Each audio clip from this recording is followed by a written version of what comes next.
ഓം യസ്യാം സമുദ്രവുദസിന്ധുരാപോ യസ്യാമന്നം കൃഷ്ടയഃ സംഭഭൂവുഃ യസ്യാമിദം ജിന്വതി പ്രാണതേജത് സാനോ ഭൂമി പൂർവപേയേ ദധാതു.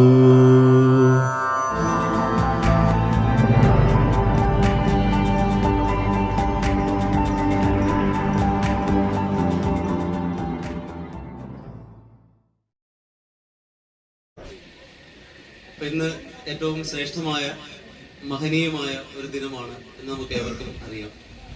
ലോകമെമ്പാടും മഹാശിവരാത്രി കൊണ്ടാടപ്പെടുന്ന ഒരു ദിവസമാണ്. ഇപ്പൊ കൃഷ്ണപക്ഷ ചതുർദശിയിലെ ദിവസങ്ങളെല്ലാം തന്നെ, അങ്ങനെ വരുന്ന ദിവസങ്ങളെല്ലാം തന്നെ ശിവരാത്രിയിലാണ്. എന്നാൽ കുംഭമാസത്തിലെ കൃഷ്ണപക്ഷ ചതുർദശിയിൽ വരുന്ന ശിവരാത്രി മഹാശിവരാത്രി എന്നാണ് അറിയപ്പെടുന്നത്. അപ്പൊ അങ്ങനെ ഏറ്റവും ധന്യമായിട്ടുള്ള ഒരു ദിവസമാണ് ഇന്നത്തെ ദിനം. അപ്പൊ ഇന്നത്തെ ഈ ദിവസത്തിൽ നമ്മൾ അറിയാൻ ആഗ്രഹിക്കുന്നത് യഥാർത്ഥത്തില് ശിവതത്വമാണ്. ഇപ്പൊ സാധാരണ ശിവരാത്രിയെ കുറിച്ച് പറയുന്ന ഒരു കഥ, നമ്മളെല്ലാവരും കേട്ടിട്ടുള്ള ഒരു കഥ എന്ന് പറയുന്നത് പാലാഴി മഥനവുമായി ബന്ധപ്പെട്ട കഥയാണ്. വെളുത്ത നിറത്തിലുള്ള ശിവഭഗവാൻ എപ്രകാരത്തിലാണ് കാളകൂട വിഷം ഉള്ളിലേക്ക് എടുത്ത് നീലകണ്ഠനായി മാറിയ ആ കഥ നമുക്ക് എല്ലാവർക്കും അറിയാം. എന്നാൽ അതോടൊപ്പം തന്നെ മറ്റൊരു കഥ പറയുന്നുണ്ട്. പ്രപഞ്ചത്തിന്റെ ആരംഭകാലത്ത് വിഷ്ണുവും അതുപോലെ തന്നെ ബ്രഹ്മാവും തമ്മിലുണ്ടായ ഒരു സംവാദം. ശിവന്റെ പൊരുളറിയുക എന്നുള്ള ഒരു നിയോഗത്തിലേക്ക് അവർക്ക് എത്തിപ്പെടേണ്ടി വന്നു. ബ്രഹ്മാവും വിഷ്ണുവും തമ്മിൽ തർക്കം നടന്നു. ഈ തർക്കം നടന്ന് വളരെ വലിയ യുദ്ധമായി മാറി. ദിവസങ്ങളോളം നീണ്ടുനിന്ന യുദ്ധം. അവസാനം അവർ രണ്ടുപേരും പരീക്ഷണീയരായി. അവർക്ക് യുദ്ധം അവസാനിപ്പിക്കാനായിട്ട് തോന്നിയില്ല. കാരണം എന്ന് വെച്ച് കഴിഞ്ഞാല് അവർക്ക് ഉള്ള ഒരു അപമാന ഭയം കൊണ്ട് അവർ യുദ്ധം അവസാനിപ്പിച്ചത്. അപ്പൊ അങ്ങനെ പരസ്പരം പോരടിച്ചു നിന്ന വിഷ്ണുവിന്റെയും ബ്രഹ്മാവിന്റെയും നടുവിലായിട്ട് മഹാശിവൻ അവതരിച്ചു എന്നാണ് കഥ. ആ മഹാശിവൻ അവതരിച്ചു. അദ്ദേഹത്തിന്റെ ആദിയും അന്തവും കണ്ടെത്തുന്നതിന് വേണ്ടി ബ്രഹ്മാവും വിഷ്ണുവും പോയി എന്നൊരു കഥയുണ്ട്. അപ്പൊ ഈ കഥ ശരിക്കും ആധുനിക ശാസ്ത്രവുമായിട്ട് ബന്ധപ്പെട്ട് നിൽക്കുന്ന ഒരു കഥയായിട്ട് പറയാൻ പറ്റും. കാരണം ആദിയും അന്തവും ഇല്ലാത്ത ഏതെങ്കിലും ഒരു പൊരുളുണ്ട് എങ്കിൽ ആ പൊരുളിനെയാണ് നമ്മൾ ശിവൻ എന്ന് പറയുന്നത്. അപ്പൊ അങ്ങനെ ഈ ഒരു രാത്രി, വിശുദ്ധമായ ഈ ഒരു രാത്രിയിൽ അവർ രണ്ടുപേരും ഉറക്കമുളച്ച് ശിവന്റെ തത്വം അറിയുന്നതിന് വേണ്ടി ശ്രമിച്ചു എന്നാണ്. അപ്പൊ ആ ഒരു ശ്രമത്തിന്റെ സ്മരണയ്ക്ക് വേണ്ടി അന്ന് മുതൽ ലോകത്ത് എല്ലായിടത്തും കുംഭമാസത്തിലെ കൃഷ്ണപക്ഷ ചതുർദശി മഹാശിവരാത്രിയായി കൊണ്ടാടപ്പെടുന്നു. എല്ലായിടത്തും നമുക്കറിയാം വളരെ വലിയ വലിയ വാദ്യഘോഷങ്ങളോടും അതുപോലെ തന്നെ ഉത്സാഹത്തിമിർപ്പോടും കൂടിയാണ് ശിവരാത്രി കൊണ്ടാടപ്പെടുന്നത്. ശിവരാത്രി എന്ന് വെച്ചൊരു വലിയ വ്രതമാണ്. അപ്പൊ ശിവൻ എന്ന് പറയുന്ന ദേവത എങ്ങനെയാണ് നമുക്ക് അറിയാൻ പറ്റുക? ഇപ്പൊ ബ്രഹ്മാവിനെ കുറിച്ച്, ബ്രഹ്മാവിനെ നമുക്ക് ക്ഷേത്രങ്ങളിൽ വെച്ച് ആരാധിക്കുന്നില്ല എന്നുള്ളത് അറിയാം. വിഷ്ണുവിനെ സംബന്ധിച്ച് ധാരാളം അവതാരങ്ങളുണ്ട്, ദശാവതാരങ്ങളുണ്ട്. അതിൽ തന്നെ രാമന്റെയും കൃഷ്ണന്റെയും അവതാര കഥകൾ, അവദാന കഥകൾ ധാരാളം നമ്മൾ പാടി കേട്ടിട്ടുണ്ട്. എന്നാൽ ശിവൻ എന്ന് പറയുന്ന ആ ഒരു സത്യം എന്താണ്? സാധാരണ നമുക്ക് അധികം പിടിതരാത്ത വളരെ സങ്കീർണമായിട്ടുള്ള ഒരു ഈശ്വര ഭാവ കൽപ്പനയാണ് ശിവൻ എന്ന് പറയുന്നത്. അപ്പൊ അതിന് കാരണം എന്താണെന്ന് ചോദിച്ചാൽ, ശിവൻ എന്ന് പറയുന്നത് തമോ ഊർജത്തിന്റെ ദേവതയായിട്ടാണ് ശിവനെ കണക്കാക്കുന്നത്. ഇപ്പൊ ശിവന്റെ വളരെ വിചിത്രമായിട്ടുള്ള രൂപവും അതുപോലെ തന്നെ അദ്ദേഹം ധരിക്കുന്ന ആഭരണങ്ങളും എല്ലാം തന്നെ അദ്ദേഹത്തിന് മാത്രമുള്ളതായ ഒരു സങ്കീർണതയെ നമുക്ക് കാണിച്ചു തരും. അപ്പൊ ഈ ശിവൻ ആരാണ് എന്നുള്ള ഒരു തിരിച്ചറിവ് ഉണ്ടാവുക എന്നുള്ളത് തന്നെയാണ്, അല്ലെങ്കിൽ ശിവതത്വം അറിയുക എന്നുള്ളതാണ് യഥാർത്ഥത്തിൽ ശിവരാത്രി കൊണ്ട്, അല്ലെങ്കിൽ ശിവരാത്രിയുടെ ഈ ഉത്സവം കൊണ്ട് നമുക്ക് ചെയ്യാൻ പറ്റുന്ന കാര്യം, അല്ലെങ്കിൽ നമ്മൾ ചെയ്യേണ്ടത്. അപ്പൊ ആധുനിക ശാസ്ത്രം പറയുന്ന ഒരു വാക്കുണ്ട്, ഡാർക്ക് എനർജി അല്ലെങ്കിൽ തമ ഊർജം എന്ന് പറയുന്നത്. ഡാർക്ക് എനർജി എന്നും ഡാർക്ക് മാറ്റർ എന്നും പറയുന്നു, അല്ലെങ്കിൽ ഇരുണ്ട ദ്രവ്യം എന്ന് പറയുന്നു. അപ്പൊ നമുക്ക് മനസ്സിലാക്കാൻ പറ്റുന്ന ഒരു കാര്യമാണ്, പക്ഷെ കുറച്ച് സങ്കീർണമാണെങ്കിലും മനസ്സിലാക്കാൻ പറ്റുന്ന ഒരു കാര്യമാണ്. അപ്പൊ ഈ പ്രപഞ്ചം മുഴുവൻ വ്യാപരിച്ചു നിൽക്കുന്ന ഇരുണ്ട ഊർജത്തിൽ നിന്നാണ് പുതിയ പുതിയ പ്രപഞ്ചങ്ങൾ ഉണ്ടായിക്കൊണ്ടിരിക്കുന്നത്. ആധുനിക ശാസ്ത്രം പറയുന്നു ഒരു പ്രപഞ്ചമല്ല എന്നാണ്. അപ്പൊ നമ്മൾ സാധാരണ മനസ്സിലാക്കുന്നത് നമ്മളെ സംബന്ധിച്ച് ഒരു ഭൂമി മാത്രമേ ഉള്ളൂ, ഒരു സൂര്യൻ മാത്രമേ ഉള്ളൂ, അതിനപ്പുറം ഒന്നുമില്ല എന്നുള്ള ധാരണയാണ് നമുക്കുള്ളത്. പക്ഷേ നമ്മുടെ പുരാണങ്ങളിലും നമ്മുടെ എല്ലാ ശാസ്ത്രങ്ങളിലും പറഞ്ഞിരിക്കുന്നത് കോടിക്കണക്കിന് സൂര്യന്മാരുണ്ട് എന്ന് പറയുന്നു. ഭഗവത്ഗീതയിൽ തന്നെ പറയുന്നത് ദിവി സൂര്യ സഹസ്രസ്യ എന്നാണ്, 1000 സൂര്യന്മാർ ഒരുമിച്ച് ഉദിച്ച പോലെ. അപ്പൊ കോടിക്കണക്കിന് സൂര്യന്മാരുണ്ടെന്ന് പറയും. അപ്പൊ ഇത്രയും വികരിച്ചു നിൽക്കുന്ന ഈ വലിയ ബ്രഹ്മാണ്ടത്തിലെ ഒരു ചെറിയ ഭാഗം മാത്രമാണ് നമ്മൾ ഇന്ന് അധിവസിക്കുന്ന ഈ ഭൂമി എന്ന് പറയുന്നത്. അപ്പൊ ശിവൻ എന്ന് പറയുന്ന തത്വം എങ്ങനെ ഉണ്ടായി എന്ന് ചോദിച്ചാൽ, അനാദിയായ കാലത്ത്, അതായത് ഒന്നുമില്ലാത്ത ഒരു കാലം, അതിനെ നമ്മൾ മനസ്സിൽ സങ്കല്പിക്കണം. ഒന്നുമില്ല, ഈ ഭൂമിയില്ല, അതുപോലെ തന്നെ പിന്നെന്താണ്, ആകാശഗോളങ്ങളില്ല, നക്ഷത്രങ്ങളില്ല, ജലമില്ല, വായുവില്ല, ഒന്നുമില്ലാത്ത നിതാന്തമായ ശൂന്യമായ ഒരു കാലം ഉണ്ടായിരുന്നു എന്നാണ്. അപ്പൊ ആ കാലത്തില് അവിടെ സത്ത് മാത്രം അവശേഷിച്ചു. ഈ സത്ത് എന്താണെന്ന് അറിയണമെങ്കിൽ നമ്മുടെ രാത്രി ഉറങ്ങി ഏറ്റവും നല്ല സുഷുപ്തി എന്ന് പറയുന്ന ഒരു അവസ്ഥയിൽ എത്തുമ്പോൾ നമുക്ക് അറിയാം നമ്മൾ ആരാണെന്നുള്ളത് നമ്മൾ മറന്നുപോകും. നമ്മുടെ ഐഡന്റിറ്റി നമ്മൾ മറന്നുപോകും. ഞാൻ ഇന്ന ആളാണ്, ഞാൻ ഇന്ന പുരുഷനാണ്, ഞാൻ ഇന്ന സ്ത്രീയാണ്, എനിക്ക് ഇന്ന ഉത്തരവാദിത്തങ്ങൾ, ഇതെല്ലാം മറന്ന് നമ്മൾ ഉറങ്ങുന്ന ഒരു സമയമുണ്ട്. സാധാരണ വെളുപ്പിന് 2-നും 4-നും ഇടയിലൊക്കെയാണ് നമ്മൾ ഈ സുഷുപ്തിയിലേക്ക് പോകുന്നത്. പക്ഷെ ആ സമയത്തും എന്തോ ഒരു സാധനം ഉണ്ട് എന്നൊരു തോന്നൽ മാത്രമാണ് നമ്മളിൽ അവശേഷിച്ചിരിക്കുന്നത്. അത് സത്തിന്റെ ഒരു ചെറിയ രൂപമാണ്. അപ്പൊ ഈ പ്രപഞ്ചത്തിൽ മൊത്തം ഒന്നുമില്ലാതിരുന്ന നിതാന്തമായ ശൂന്യത മാത്രം പടർന്നു നിന്ന ആ ഒരു കാലഘട്ടത്തിൽ സത്ത് എന്ന് പറയുന്ന ഒരു തോന്നൽ മാത്രം നിന്നു, അല്ലെങ്കിൽ സത്ത് എന്ന് പറയുന്ന ഒരു ചിന്ത മാത്രം നിന്നു എന്ന് പറയപ്പെടും. അപ്പൊ കുറെ കഴിഞ്ഞപ്പോൾ ഈ സത്ത് എന്ന് പറയുന്ന ആ ചിന്തയിൽ നിന്നുകൊണ്ട് ഒരു വലിയ ജ്യോതിർലിംഗം ഉണ്ടായി എന്നാണ് പറയപ്പെടുന്നത്. അപ്പൊ ജ്യോതിർലിംഗം എന്ന് പറഞ്ഞാൽ ഒരു ബ്രഹ്മാണ്ടമായിട്ട് നമ്മൾ പറയും. അപ്പൊ ബ്രഹ്മാണ്ടം എന്ന് പറഞ്ഞു കഴിഞ്ഞാൽ അണ്ഡത്തിന്റെ ആകൃതി നമുക്ക് എല്ലാവർക്കും അറിയാവുന്നതാണ്. ഇപ്പൊ ഈ കോഴിമുട്ടയുടെ ആകൃതി എന്ന് പറയുന്നതാണ് അണ്ഡാകൃതി എന്ന് പറയുന്നത്. അപ്പൊ അങ്ങനെ അണ്ഡാകൃതിയിലുള്ള ഒരു രൂപമാണ് ശരിക്കും ശിവലിംഗം എന്ന് പറയുന്നത്. അപ്പൊ അത് പ്രപഞ്ചത്തിന്റെ രഹസ്യങ്ങളെ ഉൾക്കൊള്ളുന്ന ഒരു രൂപമാണ്. അപ്പൊ ആധുനിക കാലത്ത് നമ്മൾ ഉണ്ടാകുന്ന ഈ ആണവ റിയാക്ടറുകളുടെ ആകൃതി പോലും യഥാർത്ഥത്തിൽ ഈ ശിവലിംഗത്തിന്റെ ആകൃതിയാണ്, അല്ലെങ്കിൽ അണ്ഡാകൃതിയാണ്. അപ്പൊ ഇങ്ങനെയുള്ള ഒരു ജ്യോതിർലിംഗം ഉത്ഭവിച്ചു എന്ന് പറയുന്നു. അപ്പൊ ഈ ജ്യോതിർലിംഗം കുറെ കഴിഞ്ഞപ്പോൾ അത് രണ്ടായിട്ട് പിളരുകയും അതിന്റെ അകത്തു നിന്ന് വിരാട് പുരുഷൻ ഉണ്ടായി വരികയും ചെയ്തു എന്നാണ്. അപ്പൊ എപ്പോഴെങ്കിലുമൊക്കെ നമ്മൾ ആലോചിച്ച് നോക്കിയിട്ടുണ്ടാവും, ഈ പ്രപഞ്ചം എങ്ങനെയാണ് ഉണ്ടായത്, നമ്മൾ എങ്ങനെയാണ് ഉണ്ടായത്. അപ്പൊ ഭാരതീയ സങ്കല്പത്തിൽ പറയുന്നുണ്ട്, അവനവനെ കുറിച്ചുള്ള അറിവാണ് യഥാർത്ഥത്തിൽ അറിവിന്റെ തുടക്കം എന്ന് പറയും. നമ്മളെല്ലാവരും ചിന്തിക്കേണ്ട നമ്മൾ എങ്ങനെയാണ് ഉണ്ടായത്, നമ്മൾ എവിടെ നിന്നാണ് വന്നത്, നമ്മുടെ മരണത്തിന് ശേഷം നമ്മൾ എങ്ങോട്ടാണ് പോകുന്നത് എന്നുള്ള ഒരു ചിന്ത നമുക്ക് എല്ലാവർക്കും ഉണ്ടാകണം. എങ്കിൽ മാത്രമേ നമ്മൾ ആത്മജ്ഞാനത്തിലേക്ക് വരികയുള്ളൂ. പണ്ടുള്ള ഗുരുകുല വിദ്യാഭ്യാസ സമ്പ്രദായത്തില് ഗുരുവിന്റെ അടുത്തേക്ക് ഒരു വിദ്യാർത്ഥി ആദ്യമായിട്ട് ചെല്ലുമ്പോൾ ഒരു ഉണങ്ങിയ കമ്പ് കൊണ്ട് ചെല്ലണം എന്ന് പറയുമായിരുന്നു. ആ ഉണങ്ങിയ കമ്പിനെ നമ്മൾ പറയുന്നത് സമിത്ത് എന്നാണ്. അപ്പൊ ഈ സമിത്ത് എന്ന് പറയുന്ന ഉണങ്ങിയ കമ്പ് ഗുരുവിന്റെ മുമ്പിലുള്ള ഈ ഹോമകുണ്ടത്തിൽ സമർപ്പിക്കണം. കുറച്ച് കഴിയുമ്പോഴത്തേക്ക് അത് ഭസ്മമായിട്ട് മാറും. ഈ ഭസ്മം നേരെ ഗുരു ശിഷ്യനെടുത്ത് കൊടുത്തിട്ട് പറയുന്നു, ഭസ്മാന്ത്യം ശരീരം, നിന്റെ ശരീരം എന്ന് പറയുന്നത് ഭസ്മമായി മാറാനുള്ളതാണ്. അപ്പൊ ആദ്യമേ തന്നെ ആ കുട്ടിക്ക് കിട്ടുന്ന ഒരു വലിയ അറിവാണ്, താൻ ശരീരമല്ല, ശരീരം എന്ന് പറയുന്നത് നശിച്ചു പോകുന്നതാണ്. ശരീരത്തിന് നമ്മൾ വ്യാഖ്യാനിക്കുന്നത് തന്നെ ശീര്യതേ ഇത് ശരീരം എന്നാണ്. അതായത് ചീഞ്ഞു പോകുന്നതാണ് ശരീരം, നശിച്ചു പോകുന്നതാണ് ശരീരം. അപ്പൊ നമുക്ക് ഇന്നുള്ളത് യഥാർത്ഥത്തിൽ എന്താണ്? നമുക്കുള്ളത് ഈ ശരീരബോധമാണ് ഏറ്റവും കൂടുതലുള്ളത്. ശരീരമാണെല്ലാം. ഇതിനപ്പുറം മറ്റൊന്നും അതിനുവേണ്ടി നമ്മൾ എന്തെല്ലാം കാര്യങ്ങൾ ചെയ്യുന്നു. പക്ഷെ ശരീരത്തിന്റെ അപ്പുറത്തുള്ള അവസ്ഥയാണ് സത്യം എന്ന് ഗുരുകുല വിദ്യാഭ്യാസ സമ്പ്രദായത്തിൽ വിദ്യാർത്ഥികൾ പഠിച്ച് ഇറങ്ങിയിരുന്നു എന്നാണ്. അതുകൊണ്ടാണ് അവർ അതിന്റെ അപ്പുറത്തുള്ള പരമമായ സത്യങ്ങളെ കുറിച്ച് അന്വേഷിക്കാനായിട്ട് അവർ ഒരുങ്ങി പുറപ്പെട്ടത്. അപ്പൊ അതുകൊണ്ട് തന്നെ ചുടലഭസ്മധാരിയായിട്ടാണ് നമ്മൾ ശിവഭഗവാനെ കാണുക. കൈലാസം എന്ന് പറഞ്ഞ വാക്കിന് ശ്മശാനം എന്നൊരു അർത്ഥം കൂടി പറയുന്നത്. അപ്പൊ ശ്മശാനവാസിയാണ് ഭഗവാൻ. അപ്പൊ ശ്മശാനത്തിലേക്ക് പോയിരിക്കുന്നതിന് കാരണം എന്താണ്? കാരണം മോക്ഷം ആഗ്രഹിക്കുന്ന ആളുകൾ തീർച്ചയായിട്ടും അവരുടെ മരണം ആഗ്രഹിക്കുന്നു. മോക്ഷത്തിന് ഉള്ള മാർഗമാണ് മരണം. മരണമാകുമ്പോഴാണ് എല്ലാവരും എല്ലാം ഉപേക്ഷിച്ചിട്ട് പോകുന്നതെന്നാണ്. അല്ലെ, മോഹങ്ങളിൽ നിന്നുള്ള ക്ഷയമാണ് മോക്ഷം. എല്ലാ തരത്തിലുള്ള മോഹങ്ങൾ ഉപേക്ഷിച്ചിട്ട് ഒടുവിൽ ശ്മശാന ഭൂമിയിലേക്ക് പോകുന്നു. അവിടെ അവൻ വെണ്ണീറായിട്ട് മാറുന്നു. ആ വെണ്ണീർ ധരിച്ചുകൊണ്ട് ഭഗവാൻ നമ്മളെ നിത്യതയിലേക്ക് ക്ഷണിക്കുന്നു എന്നാണ് ശരിക്കും ശിവ തത്വത്തിന്റെ ഒരു ചെറിയ ഭാഗമായിട്ട് നമ്മൾ എളുപ്പം മനസ്സിലാക്കാൻ പറ്റുന്ന ഒരു കാര്യം അത്രയുണ്ട്. ശിവൻ എന്ന് പറയുന്ന ശക്തി യഥാർത്ഥത്തിൽ ഈ പ്രപഞ്ചത്തിന്റെ ആദ്യം മുതൽ അവസാനം വരെയുള്ള ഒരു രൂപമായിട്ട് നിൽക്കുന്നു. ഇപ്പൊ വിഷ്ണുവിനെ നമ്മൾ പറയുന്നു, അദ്ദേഹം പാലിക്കുന്ന ആളാണ്. നരം എന്ന് പറഞ്ഞാൽ ജലത്തിൽ കിടക്കുന്നവരാണ്, അല്ലെ ജലത്തിൽ നിന്നുണ്ടായവനാണ് വിഷ്ണു എന്ന് പറയുന്നു. വിഷ്ണുവിൽ നിന്നുണ്ടായ ആളാണ് ബ്രഹ്മാവ് എന്ന് പറയുന്നത്. അപ്പൊ ഇങ്ങനെ ഒരുപാട് സങ്കല്പങ്ങൾ യഥാർത്ഥത്തിൽ നമ്മൾ പല ദേവതകളെ കുറിച്ച് പറയുന്നുവെങ്കിലും ശിവൻ എന്ന് പറയുന്നത് ആദിയും അന്തവും ഇല്ലാത്ത ഒരു വലിയ പൊരുളായിട്ട് ഇന്ന് നിലനിൽക്കുന്നതായിട്ട് നമുക്ക് കാണാൻ പറ്റും. അപ്പോ ഈ ഭക്ത കവികളെ കുറിച്ച് നമ്മൾ ധാരാളം കേട്ടിട്ടുണ്ട്. അതിന് പ്രധാനപ്പെട്ട ഒരു വിഭാഗക്കാർ ആൾവാർമാർ എന്ന് പറയുന്ന വിഭാഗക്കാരുണ്ട്. തമിഴ്നാട്ടിലുള്ള ഭക്ത കവികളാണ് ആൾവാർമാർ. ഈ ആൾവാർമാര് എപ്പോഴും ആരാധിക്കുന്നത് വിഷ്ണുവിനെ മാത്രമാണ്. വിഷ്ണുവിന്റെ ഏറ്റവും ശ്രേഷ്ഠരായുള്ള ഭക്തരാണ് ആൾവാർമാർ. അതിൽ ഏറ്റവും ശ്രേഷ്ഠനായ ആളിനെ നമ്മാൾവാർ എന്നാണ് പറയുന്നത്. നമ്മാൾവാർ എന്ന് പറയുന്ന ഒരു ശ്രേഷ്ഠനായ ഒരു ഭക്ത കവിയുണ്ട്. യഥാർത്ഥത്തിൽ നമ്മൾ തമിഴ്നാട്ടിലോട്ട് പോയി കഴിഞ്ഞാൽ തമിഴ്നാട്ടിലെ മുഴുവൻ ഇതുപോലെയുള്ള അവധൂത സന്യാസിമാരെ കാണാൻ പറ്റും.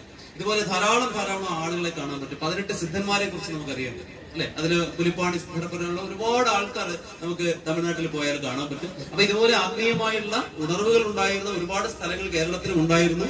മാർക്കണ്ഡേയ ചരിത്രം നമ്മൾ വായിക്കുമ്പോൾ മാർക്കണ്ഡേയൻ എന്ന് പറയുന്നത് പോയത് ഇവിടെ തിരുനാവായിലും അതുപോലെ തന്നെ അതിന്റെ സമീപത്തുള്ള തൃപ്പങ്ങോടും ഒക്കെയാണ് പോയതെന്ന് പറയപ്പെടുന്നത്.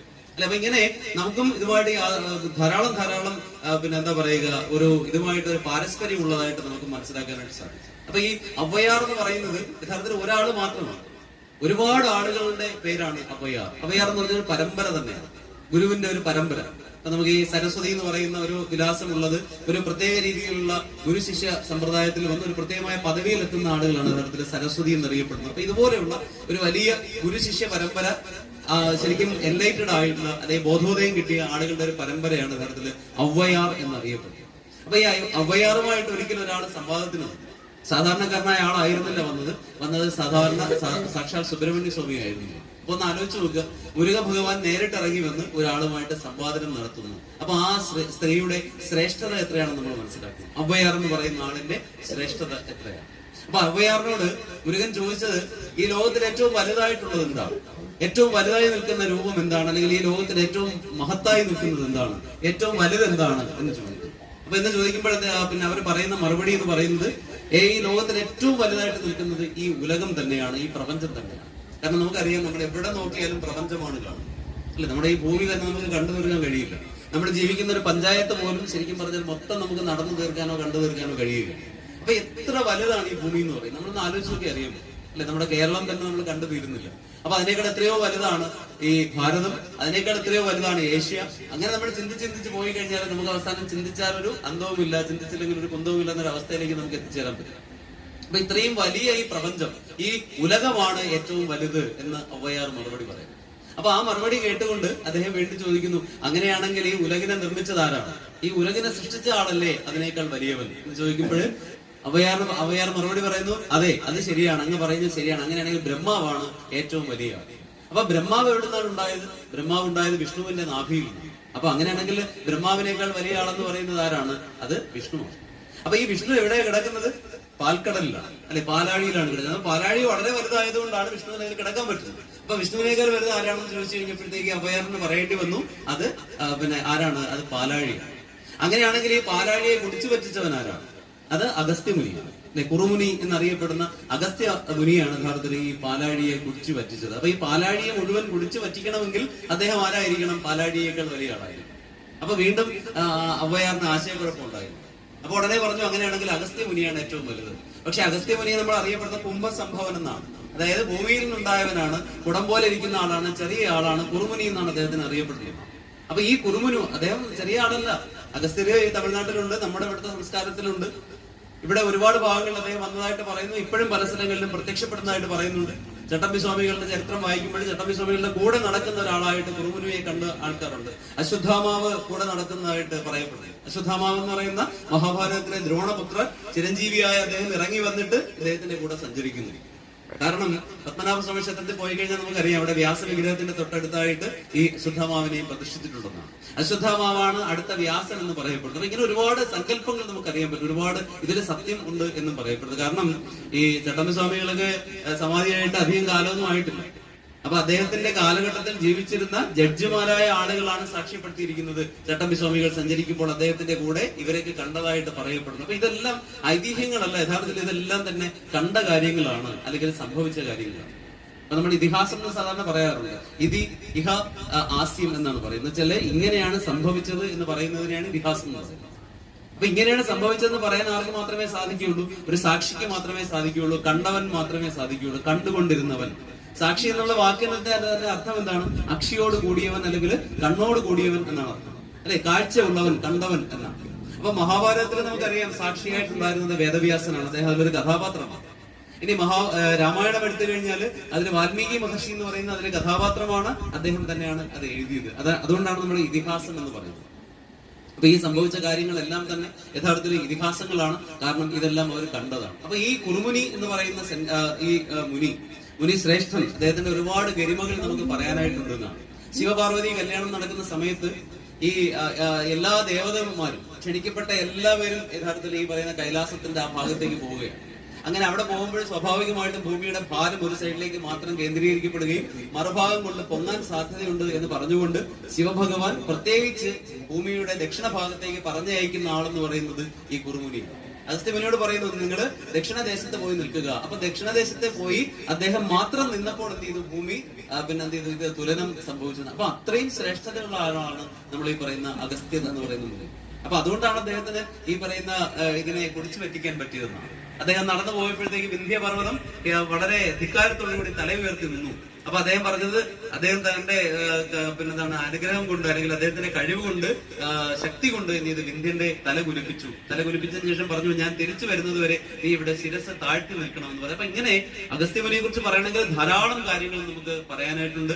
തമിഴ്നാട്ടിൽ കിട്ടുന്ന സിദ്ധ പാടലുകൾ എന്ന് പറയുന്ന പുസ്തകങ്ങളിലൂടെയൊക്കെ നമുക്ക് ഇതിനെ ധാരാളം വായിച്ച് മനസ്സിലാക്കാൻ സാധിക്കുകയും ചെയ്യും. അപ്പൊ അങ്ങനെയാണെങ്കിൽ ഏറ്റവും ശക്തനായിട്ടുള്ള ആൾ, ഏറ്റവും വലിയ ആളെന്ന് പറയുന്നത് അഗസ്ത്യമുനിയല്ലേ എന്ന് ചോദിക്കുകയാണ്. അഗസ്ത്യമുനിയല്ലേ ഏറ്റവും വലുത്? അങ്ങനെയാണെങ്കിൽ അഗസ്ത്യമുനി എന്ന് പറയുന്ന കുംഭസംഭവനെ പ്രസവിച്ചത് അല്ലെങ്കിൽ ഭൂമിയിൽ നിന്നുണ്ടായതാണ്. അങ്ങനെയാണെങ്കിൽ വീണ്ടും ആര് വലുതായി മാറുന്നു? ഭൂമി വലുതായിട്ട് മാറും. അപ്പൊ അവയാർ പറയുന്നു ഭൂമിയാണ് വലുത്. അപ്പൊ ഉടൻ തന്നെ സുബ്രഹ്മണ്യൻ വീണ്ടും ചോദിക്കുകയാണ്, ഭൂമിക്ക് എങ്ങനെ വലുതാവാൻ പറ്റും? കാരണം ഭൂമി നിൽക്കുന്നത് അനന്തനാഗത്തിന്റെ ഒരു തലയിലാണ് നിൽക്കുന്നത്. അനന്തനാഗം തന്റെ ഒരു തല കൊണ്ട് എന്ത് ചെയ്യുന്നു? ഭൂമിയെ ഇങ്ങനെ താങ്ങി നിർത്തിയിരിക്കുന്നു. അപ്പൊ വീണ്ടും സംശയമായി. അപ്പൊ ഉടൻ തന്നെ പറയുന്നു, അത് തീർച്ചയായിട്ടും അനന്തനാഗമാണ് ഏറ്റവും വലുത്. അപ്പൊ ഈ അനന്തനാഗം ഏറ്റവും വലുതെന്ന് പറയുമ്പോൾ അവയാറിനോട് സുബ്രഹ്മണ്യൻ ചോദിക്കുന്നു, പാർവതിയെ അറിയാമോ? ശിവന്റെ ഭാര്യയായ പാർവതി അറിയാമോ? അല്ലെ, സുബ്രഹ്മണ്യന്റെ അമ്മയാണ്.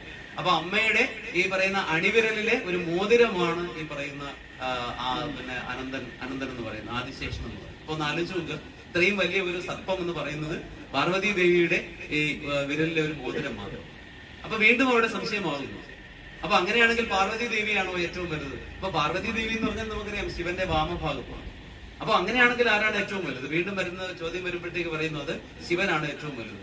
അപ്പൊ ചോദിക്കുന്നു, ശിവനാണോ ഏറ്റവും വലുത്? പറയുന്നു, അല്ല, ശിവൻ എവിടെ ഇരിക്കുന്നു? ഒരു ഭക്തന്റെ അല്ലെങ്കിൽ ജ്ഞാനിയുടെ ഹൃദയത്തിൽ ഇരിക്കുന്നു. അപ്പൊ ആ മറുപടി പോകുന്ന പോക്കാണ് എത്രയോ തത്വചിന്താപരമായുള്ള ഒരു കാര്യത്തിനെ കഥകളിലൂടെ പറഞ്ഞ് നമ്മുടെ അടുത്ത് കൊണ്ടെത്തിക്കുകയാണ്. അപ്പൊ ഓരോ ഭക്തന്റെയും അല്ലെ ഓരോ ജ്ഞാനിയുടെയും ഹൃദയത്തിൽ വസിക്കുന്ന ഒരാളാണ് ശിവൻ എന്ന് പറയുന്നത്. അപ്പൊ അങ്ങനെയാണ് എങ്കിൽ ഏറ്റവും വലുത് ആരാണ് എന്ന് ചോദിക്കുമ്പോൾ ഉത്തരം പറയുന്നത് ജ്ഞാനിയാണ് ഏറ്റവും വലുത്. അപ്പൊ ജ്ഞാനിയേക്കാൾ മുകളിലായിട്ട് ആരുണ്ട് എന്ന് ചോദിക്കും, പറയുന്നത് ജ്ഞാനിയേക്കാൾ മുകളിലായിട്ട് ആരുണ്ട്. അപ്പൊ ജ്ഞാനി എന്ന് പറയുന്നത് ആര് തന്നെയാണ്? ശിവൻ തന്നെയാണ്. അതുകൊണ്ടാണ് നമ്മൾ പറയുന്നത് ശിവോഹം എന്ന് പറയുന്നത് ഞാൻ തന്നെയാണ് ശിവൻ, ഞാൻ തന്നെയാണ് ശിവൻ. എപ്പോഴാണോ നമുക്ക് ആ ഒരു തത്വത്തിനെ തിരിച്ചറിയാൻ സാധിക്കുന്നത്, അപ്പോഴാണ് യഥാർത്ഥത്തിൽ നമ്മുടെ ശിവരാത്രി എന്ന് പറയുന്ന ആ സങ്കല്പം നമ്മൾ മനസ്സിലാക്കുന്നത് അല്ലെങ്കിൽ അതിനെ ഉൾക്കൊള്ളുന്നത്. ഇപ്പൊ രാത്രി എന്ന പേര് വെച്ചുകൊണ്ട് നടക്കുന്ന ഒരേ ഒരു ഉത്സവം എന്ന് പറയുന്നത് ശിവരാത്രി മാത്രമാണ്. ബാക്കി ഒരു ആഘോഷത്തിന് നമ്മൾ രാത്രി ചേർത്ത് പറയാറ്. അപ്പൊ രാത്രി എന്ന് വെച്ചാൽ ഇരുട്ടാണ്. നമുക്കറിയാം തമ ഊർജം എന്ന് പറഞ്ഞു കഴിഞ്ഞാൽ അത് ഇരുട്ടാണ്. 3 തരത്തിലുള്ള ഗുണങ്ങളെ കുറിച്ച് നമുക്കറിയാം. സാത്വികം എന്ന് പറയുന്നു, രാജസികം എന്ന് പറയുന്നു, അതുപോലെ തന്നെ താമസികം എന്ന് പറയും. അപ്പൊ ഈ താമസിക ഊർജത്തിന്റെ അല്ലെങ്കിൽ തമസിന്റെ ഇരുട്ടിന്റെ ദേവതയാണ് ശിവൻ എന്ന് പറയുന്നത്. ആ ശിവൻ എന്ന് പറയുന്ന തത്വത്തിനെ അറിയുക എന്നുള്ളതാണ് ശിവരാത്രിയുടെ ഏറ്റവും മഹനീയമായിട്ടുള്ള അർത്ഥം എന്ന് നമ്മൾ മനസ്സിലാക്കേണ്ടിയിരിക്കുന്നു. അപ്പൊ ഇതില് ധാരാളം കഥകൾ നമുക്ക് അറിയാം. ഈ ഒരുപാട് കഥകൾ നമ്മുടെ യഥാർത്ഥത്തിൽ ശിവഭഗവാനെ കുറിച്ച് പറയുന്നുണ്ട്. അതിലേതാനും കഥകൾ നമ്മൾ ഇതിനകം തന്നെ ഒരുപാട് കേട്ടിട്ടുണ്ട്. അതിലൊന്നാണ് കണ്ണപ്പൻ എന്ന് പറയുന്ന ഒരു കാട്ടാളന്റെ കഥ എന്ന് പറയുന്നത്. അല്ലെ, കണ്ണപ്പൻ. പല ആളുകളും കഥകൾ കേൾക്കാൻ ഇഷ്ടമാണ്. നമ്മൾ ഒരുപാട് തത്വചിന്ത മാത്രം പറഞ്ഞുകൊണ്ട് പോയാലും പ്രശ്നമാണ്. അപ്പൊ ഈ കണ്ണപ്പൻ എന്ന് പറയുന്നത് ഒരു കാട്ടാളനായിരുന്നു. അപ്പൊ ഈ കാട്ടാളനായിരുന്ന കണ്ണപ്പൻ അദ്ദേഹം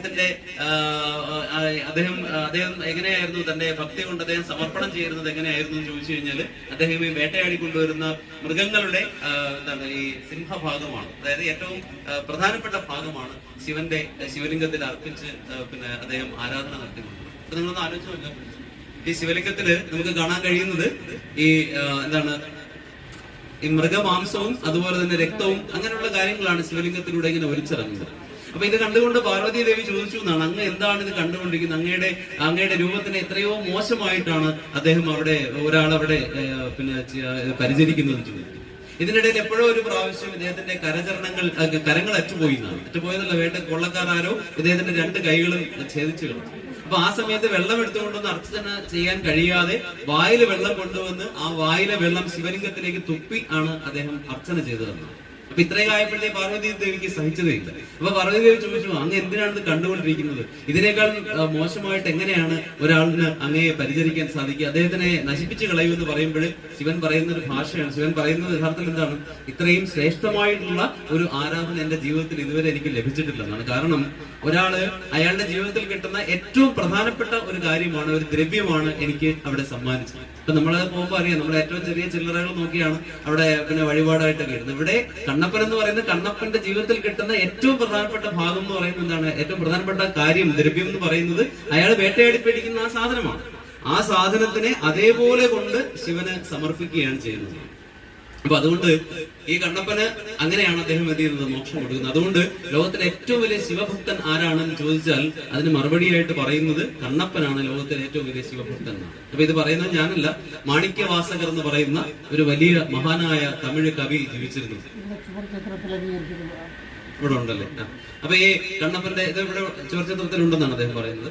അപ്പൊ ഇതുപോലെ മാണിക്യവാസകർ എന്നൊരു കവിയുണ്ട്. നമ്മള് സാധാരണ ഒരു സിനിമാ പാട്ടിൽ കേട്ടിട്ടുണ്ട്, മാണിക്യവാസകർ മൊഴികൾ നൽകി എന്നുള്ളൊരു പാട്ട് നമ്മൾ കേട്ടിട്ടുണ്ട്. അപ്പൊ മാണിക്യവാസകർ അല്ലെങ്കിൽ മാണിക്യവാചകർ എന്നാണ് പറയുന്നത്. അദ്ദേഹം എഴുതിയ ഒരു പുസ്തകം ഇപ്പോഴും നിലനിൽക്കുന്നുണ്ട്. ഇതില് അദ്ദേഹം പറയുന്നത് ശിവപെരുമാളിനെ കുറിച്ചുള്ള ഭക്തി മാത്രമാണ് അതിൽ അദ്ദേഹം പറയുന്നത്. ശിവപെരുമാൾ എന്ന് പറയുന്ന തത്വത്തെ കുറിച്ച് മാത്രമാണ് പറയുന്നത്. അപ്പൊ ആരാണ് ശിവൻ? എന്താണ് ശിവൻ? അപ്പൊ അതിലൊരു ഭാഗത്ത് മാണിക്യവാസകർ പറയുന്നു, ലോകത്തിലെ രണ്ടേ രണ്ട് ആളുകളാണുള്ളത്. ഒന്ന് ഭക്തിയുടെ അങ്ങേ അറ്റം നിൽക്കുന്ന ആരാണ്? ഈ പറയുന്ന കണ്ണപ്പൻ. രണ്ട്, ഭക്തി വിഹീനനായ യാതൊരു ഭക്തിയും ഇല്ലാത്ത ഞാൻ എന്ന് അദ്ദേഹം പറയുന്നു. പക്ഷേ ഈ പറയുന്ന മാണിക്യവാസകരുടെ മുമ്പിൽ ശിവഭഗവാൻ പ്രത്യക്ഷപ്പെടുന്നത്, കാരണം അത്രയും വലിയ ഭക്തനായിരുന്നു അദ്ദേഹം, ഒരു രാജാവിന്റെ മന്ത്രിയായിരുന്നു. അദ്ദേഹത്തിന്റെ മുമ്പിൽ ശിവഭഗവാൻ പ്രത്യക്ഷപ്പെട്ടു എന്ന് പറയുന്നത്. അപ്പൊ അങ്ങനെ എഴുതിയ പുസ്തകമാണ്, ചെന്തമിഴിൽ എഴുതിയ പുസ്തകമാണ് തിരുവാസകം. അപ്പൊ ആ തിരുവാസകത്തില് ഒന്ന് രണ്ട് കാര്യങ്ങൾ നമുക്കിവിടെ പറയാം. അതിൽ പറയുന്ന ഒരു പ്രധാനപ്പെട്ട ഒരു പോയിന്റ് ആണ് ഈ പറയുന്ന ഒഴിവിൽ ഒടുക്കം എന്ന് പറയുന്ന ഒരു സംഭവം, അല്ലെ? ഒഴിവിൽ ഒടുക്കം എന്ന് പറഞ്ഞു കഴിഞ്ഞാല് ഒഴിഞ്ഞു കിടക്കുന്ന ഒരു സ്ഥലത്തിലേക്ക് പോയിട്ട് നമ്മൾ ഒടുങ്ങിത്തീരുന്നു എന്ന് പറയുന്നതാണ് അതിന്റെ അർത്ഥം. ഒടുവിൽ ഒടുക്കം എന്ന് പറഞ്ഞാല് ഒഴിഞ്ഞു കിടക്കുന്ന ഒരു സ്ഥലത്ത് പോയിട്ട് നമ്മൾ എന്ത് ചെയ്യുന്നു? പൂർണ്ണമായിട്ടും അതിൽ ലയിച്ചു ചേരുന്നു എന്ന് പറയുന്നു. അപ്പൊ അവിടെ ഈ പറയുന്നത് രണ്ടു തരത്തിലുള്ള ആകാശങ്ങളെ കുറിച്ചാണ് നമ്മൾ പറയുന്നത്. ഒന്ന് നമ്മുടെ ചിത്താകാശം, നമ്മുടെ ഉള്ളിലുള്ള നമ്മുടെ ചിത്ത് എന്ന് പറയുന്ന ആകാശം. ആ ചിത്ത് എന്ന് പറയുന്ന ആകാശം ചിതാകാശത്തിൽ പോയി ലയിച്ചു ചേരുന്നു. അതാണ് ഈ പറയുന്ന ഒഴിവിൽ ഒടുക്കം എന്ന് പറയുന്നത്, അല്ലെ? അവിടെ ഒഴിഞ്ഞു കിടക്കുകയാണ്. ആ ഒഴിഞ്ഞു കിടക്കുന്നതിലേക്ക് നമ്മൾ പോയിട്ട് നമ്മൾ ഒടുങ്ങിത്തീരുന്നു. നമ്മൾ ഇടയ്ക്ക് പറയാറുണ്ട്, നമുക്ക് ഈ ജീവിതത്തിൽ ഭയങ്കര പ്രാരാബ്ധങ്ങളാണ്, ബുദ്ധിമുട്ടുകളാണ്, ഒന്ന് ഒടുങ്ങിയാൽ മതി എന്ന് സാധാരണ പറയാറുണ്ട്. പക്ഷെ എവിടെയാണ് നമ്മൾ ഒടുങ്ങേണ്ടത്? വീണ്ടും വീണ്ടും നമ്മൾ ജനിച്ച് വരികയല്ല ചെയ്യേണ്ടത്. പകരം ഒഴിഞ്ഞു കിടക്കുന്ന ആ സ്ഥലത്തിലേക്ക് പോയി നമ്മൾ എന്ത് ചെയ്യണം? നമ്മൾ ഇല്ലാതാകണം. അത് പറഞ്ഞാൽ എളുപ്പത്തിൽ മനസ്സിലാകണമെങ്കിൽ ഒരു കാര്യമുണ്ട്. നമ്മളിപ്പോ കടലിലേക്ക് പോകുന്നു. കടലിൽ നമ്മുടെ കയ്യിലൊരു മൺകുടമുണ്ട്. ഈ മൺകുടത്തിലേക്ക് നമ്മൾ കടലിലുള്ള വെള്ളം കോരി നിറയ്ക്കുക. എന്നിട്ട് അതിന്റെ മൂടി കെട്ടിയിട്ട് നമ്മൾ ആ കടലിന്റെ പുറത്തിടുന്നു. നമുക്കറിയാം, ഈ കടലിലെ വെള്ളം തന്നെയാണ് യഥാർത്ഥത്തിൽ കുടത്തിനകത്ത് ഇരിക്കുന്നത്. പക്ഷെ ഇപ്പോഴും രണ്ടിനും രണ്ട് വ്യത്യസ്തമായിട്ടുള്ള എന്താ പറയുക ഐഡന്റിറ്റികളാണ്, അല്ലെങ്കിൽ ഈ പറയുന്ന വ്യക്തിത്വങ്ങളാണുള്ളത്. എന്നാൽ എപ്പോഴാണോ നമ്മൾ ആ കുടം ഉടയ്ക്കുന്നത്, ആ സമയത്ത് അതിനകത്തിരിക്കുന്ന ജലം കടലിലെ ജലവുമായിട്ട് ലയിച്ചു ചേരുന്നു. അങ്ങനെ ലയിച്ചു ചേരുമ്പോൾ നമുക്ക് മനസ്സിലാക്കാം ഈ രണ്ടെന്ന ഭാവം അവിടെ ഇല്ലാതാകുന്നു. പിന്നെ ഒരിക്കലും എത്ര കോടിക്കണക്കിന് വർഷങ്ങൾ നമ്മൾ ഗവേഷണം ചെയ്താലും നമുക്ക് അറിയാൻ കഴിയില്ല കുടത്തിനകത്തിരുന്ന ജലം ഏതാണ്, കടലിലിരുന്ന ജലം ഏതാണെന്ന് അറിയാൻ പറ്റും, അല്ലെ? അപ്പൊ ഇത് വളരെ എളുപ്പത്തിൽ മനസ്സിലാക്കാൻ പറ്റുന്ന ഒരു കാര്യമാണ്. അല്ലെങ്കിൽ നമ്മൾ കുറച്ച് വെള്ളം എടുത്തപ്പോ ഈ കുപ്പിയിലിരിക്കുന്ന വെള്ളത്തിന് ഇതിന്റേതായ ഒരു അഹങ്കാരമുണ്ട്. ഞാനെന്ന് പറയുന്നത് ഈ കുപ്പിക്കകത്തിരിക്കുന്നു, ഇതാണ് അതിന്റെ ഐഡന്റിറ്റി. എന്നാൽ ഈ കുപ്പിയെ തകർത്തുകൊണ്ട് നമ്മുടെ ഈ വെള്ളത്തിനെ എടുത്ത് കടലിലെ വെള്ളത്തിൽ ഒഴിച്ചു കഴിഞ്ഞാൽ, അല്ലെങ്കിൽ കിണറിലെ വെള്ളത്തിൽ ഒഴിച്ചു കഴിഞ്ഞാൽ നമുക്ക് ഒരിക്കലും കണ്ടെത്താൻ കഴിയുകയില്ല. അവിടെ ഒരുമിച്ച് ചേരുകയാണ്. അപ്പൊ അത് അങ്ങനെ ചേരുന്നതിനെയാണ് നമ്മൾ ഒഴിവിൽ ഒടുക്കം എന്ന് പറയുന്നത്. അപ്പൊ അങ്ങനെ ഒഴിവിൽ ഒടുക്കം ചേരണം എന്നുള്ളതാണ് ശിവ തത്വത്തിന്റെ ഏറ്റവും പ്രധാനപ്പെട്ട കാതലായ അംശം എന്ന് മാണിക്യവാസകർ അവിടെ പറയുന്നു. അപ്പൊ നമ്മൾ അതുകൊണ്ടാണ് ഇവിടെ പഞ്ചഭൂതങ്ങൾ പറയുന്നത്. പഞ്ചഭൂതങ്ങൾ എന്ന് പറയുമ്പോഴത്തേക്കും നമുക്കറിയാം ഭൂമിയുണ്ട്. ഭൂമി എന്ന് പറഞ്ഞപ്പോൾ നമുക്ക് മനസ്സിലാക്കാൻ വളരെ എളുപ്പമാണ്. നമ്മൾ ഈ തറയിൽ കാല് തട്ടി നിൽക്കുമ്പോൾ നമുക്കറിയാം നമ്മൾ ഭൂമിയുമായിട്ട് സ്പർശിക്കണം. എന്നാൽ അതിന് ശേഷം കുറച്ചുകൂടെ മുകളിലേക്ക് വരുമ്പോഴത്തേക്ക് അവിടെ ജലതത്വം വരുന്നതായിട്ട് കാണാം. അപ്പൊ രണ്ടാമത്തെ ജലമാണ്. അത് കഴിഞ്ഞിട്ട് അതിന് തൊട്ട് മുകളിലായിട്ടാണ് നമുക്ക് ഈ അഗ്നി തത്വമുണ്ട്. അപ്പൊ നമുക്ക് വയറൊക്കെ വിശക്കുമ്പോഴത്തേക്ക് ഈ വിശപ്പ് അറിയുന്നത് അഗ്നി തത്വമായിട്ടാണ്. അതുകൊണ്ട് നമ്മൾ അതിനെ ജഠരാഗ്നി എന്നാണ് പറയുന്നത്. വയറിലിരിക്കുന്ന അഗ്നിയെ പറയുന്നത് ജഠരാഗ്നി എന്ന് പറയുന്നത്. അപ്പൊ അതിന് മുകളിലായിട്ട് വരുന്നത് ഇവിടെ വരുമ്പോഴത്തേക്ക് വായു തത്വമാണ്. ഇവിടെയാണ് നമ്മുടെ വായു എന്ന് പറയുന്നതിന്റെ തത്വം ഇതാണ്. അപ്പൊ ഇവിടെ കൂടുതലായിട്ട് ഫോക്കസ് ചെയ്തുകൊണ്ട് ഒരുപാട് തരത്തിലുള്ള യോഗ മുറകളൊക്കെ പ്രാക്ടീസ് ചെയ്യുന്ന ആളുകൾക്കാണ് തറയിൽ നിന്ന് ഉയർന്നു പൊങ്ങാനൊക്കെ സാധിക്കുന്നത്. അപ്പൊ വായു തത്വമാണ്. ഇനി ഇതിന്റെ മുകളിലേക്കുള്ളതെന്ന് പറയുന്നത് ആകാശ തത്വമാണ്, അല്ലെങ്കിൽ ഏറ്റവും ശൂന്യമായിട്ടുള്ള ഒരു സ്ഥലമാണ്, ഒന്നുമില്ലാത്ത ഒരു അവസ്ഥയാണ് എന്നാണ്. അപ്പൊ ഇങ്ങനെയുള്ള അവസ്ഥയെയാണ് യഥാർത്ഥത്തിൽ നമ്മൾ ഈ പറയുന്ന ശിവം എന്നുള്ള പദം കൊണ്ട് അർത്ഥമാക്കുന്നത്. അപ്പൊ അതിലേക്ക് പോകണം എന്നാണ്. അപ്പൊ ഇനി ആകാശത്തിനെ നമ്മൾ വ്യാഖ്യാനിക്കുന്നത് എങ്ങനെയാണ്? യത് കാശതേ ഇതി ആകാശം എന്നാണ്. അതായത് പ്രകാശിച്ചു നിൽക്കുന്നത് എന്താണോ അതാണ് ആകാശം. ആകാശത്തിന്റെ വ്യാഖ്യാനം അങ്ങനെയാണ്. യത് കാശതേ ഇതി ആകാശം. ഏതൊന്നാണോ അല്ലെങ്കിൽ ഏതൊരുവനാണോ സ്വയം പ്രകാശിച്ചു നിൽക്കുന്നത്, ആ പ്രകാശിച്ചു നിൽക്കുന്നതാണ് ആകാശം.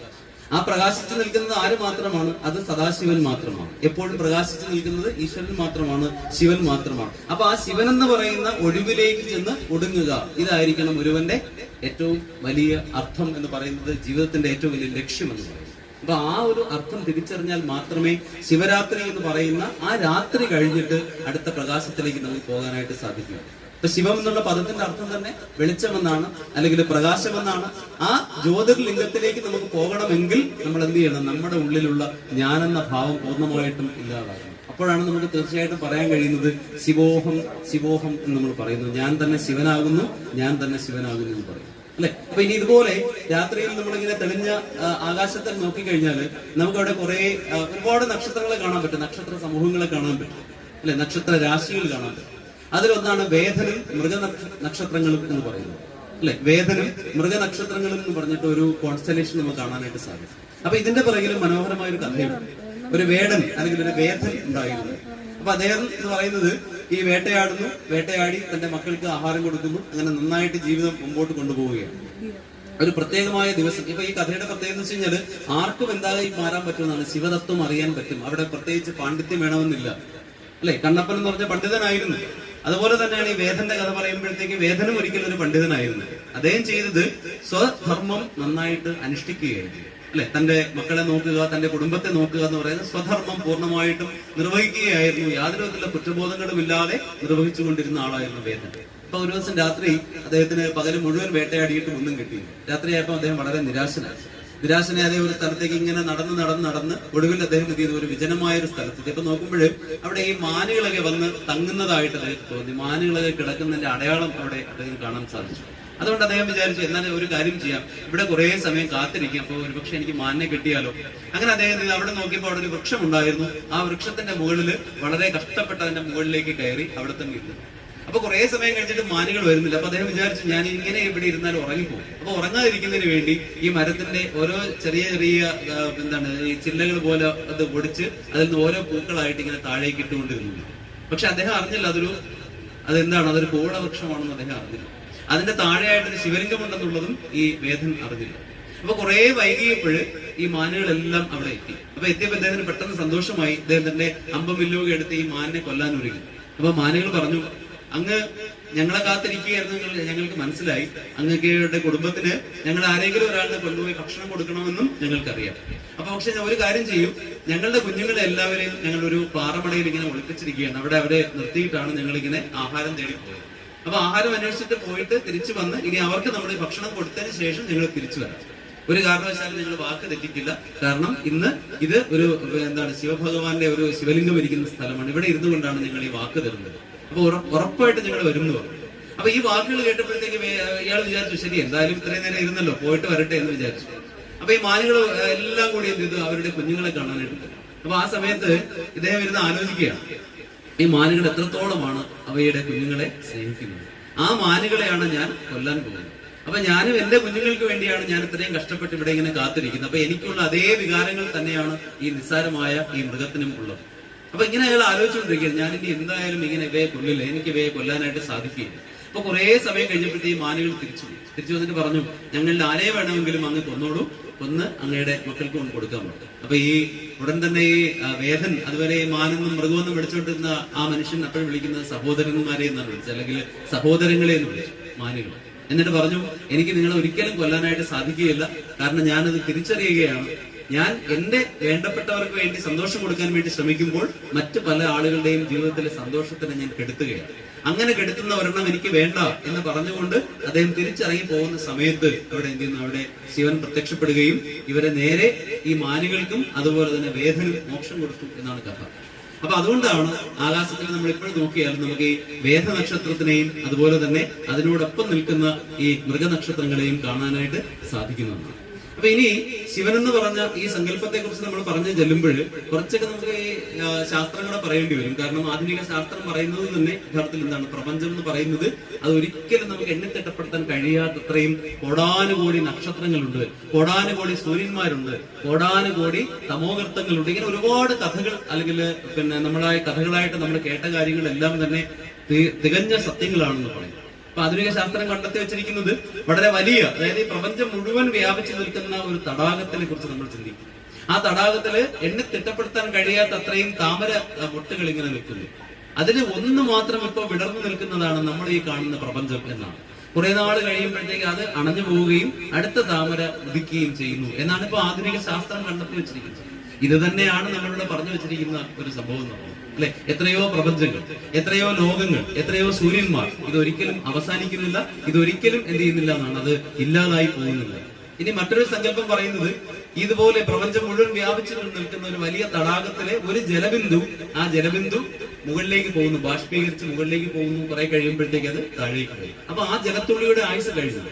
അത് കഴിഞ്ഞിട്ട് അടുത്ത ഇത് തുടങ്ങുന്നു. കഴിഞ്ഞ നമ്മുടെ ഭാഗവത സപ്താഹം കേട്ടുകൊണ്ടിരുന്നപ്പോഴും സ്വാമിജി പറഞ്ഞായിരുന്നു മന്വന്തരങ്ങളെ കുറിച്ചും കാലങ്ങളെ കുറിച്ചും പറഞ്ഞു. അപ്പൊ ഈ കാലത്തിന്റെ ഘടനയെ കുറിച്ചൊക്കെ ആലോചിച്ചു കഴിഞ്ഞാൽ നമുക്ക് ഒരിക്കലും ചിന്തിച്ചാൽ നമ്മുടെ ഉള്ളിൽ നിൽക്കാത്ത അത്രയും വലിയ സംഖ്യയാണ് ഈ പറയുന്ന പ്രപഞ്ചത്തിന്റെ കാലപ്പഴക്കം എന്ന് പറയുന്നത്. അപ്പൊ ഇതൊക്കെ പറയുന്നത് എന്തിനു വേണ്ടിയാണ്? അപ്പൊ നമ്മൾ ഒരിക്കലും ഇതിന്റെ ആവശ്യമില്ല, നമ്മൾ ഭയപ്പെടേണ്ട കാര്യമേ ഇല്ല. അപ്പൊ ഈ ഒരു പ്രപഞ്ചം എന്ന് പറഞ്ഞത് ഇപ്പോഴും ഇങ്ങനെ നിൽക്കുന്നു.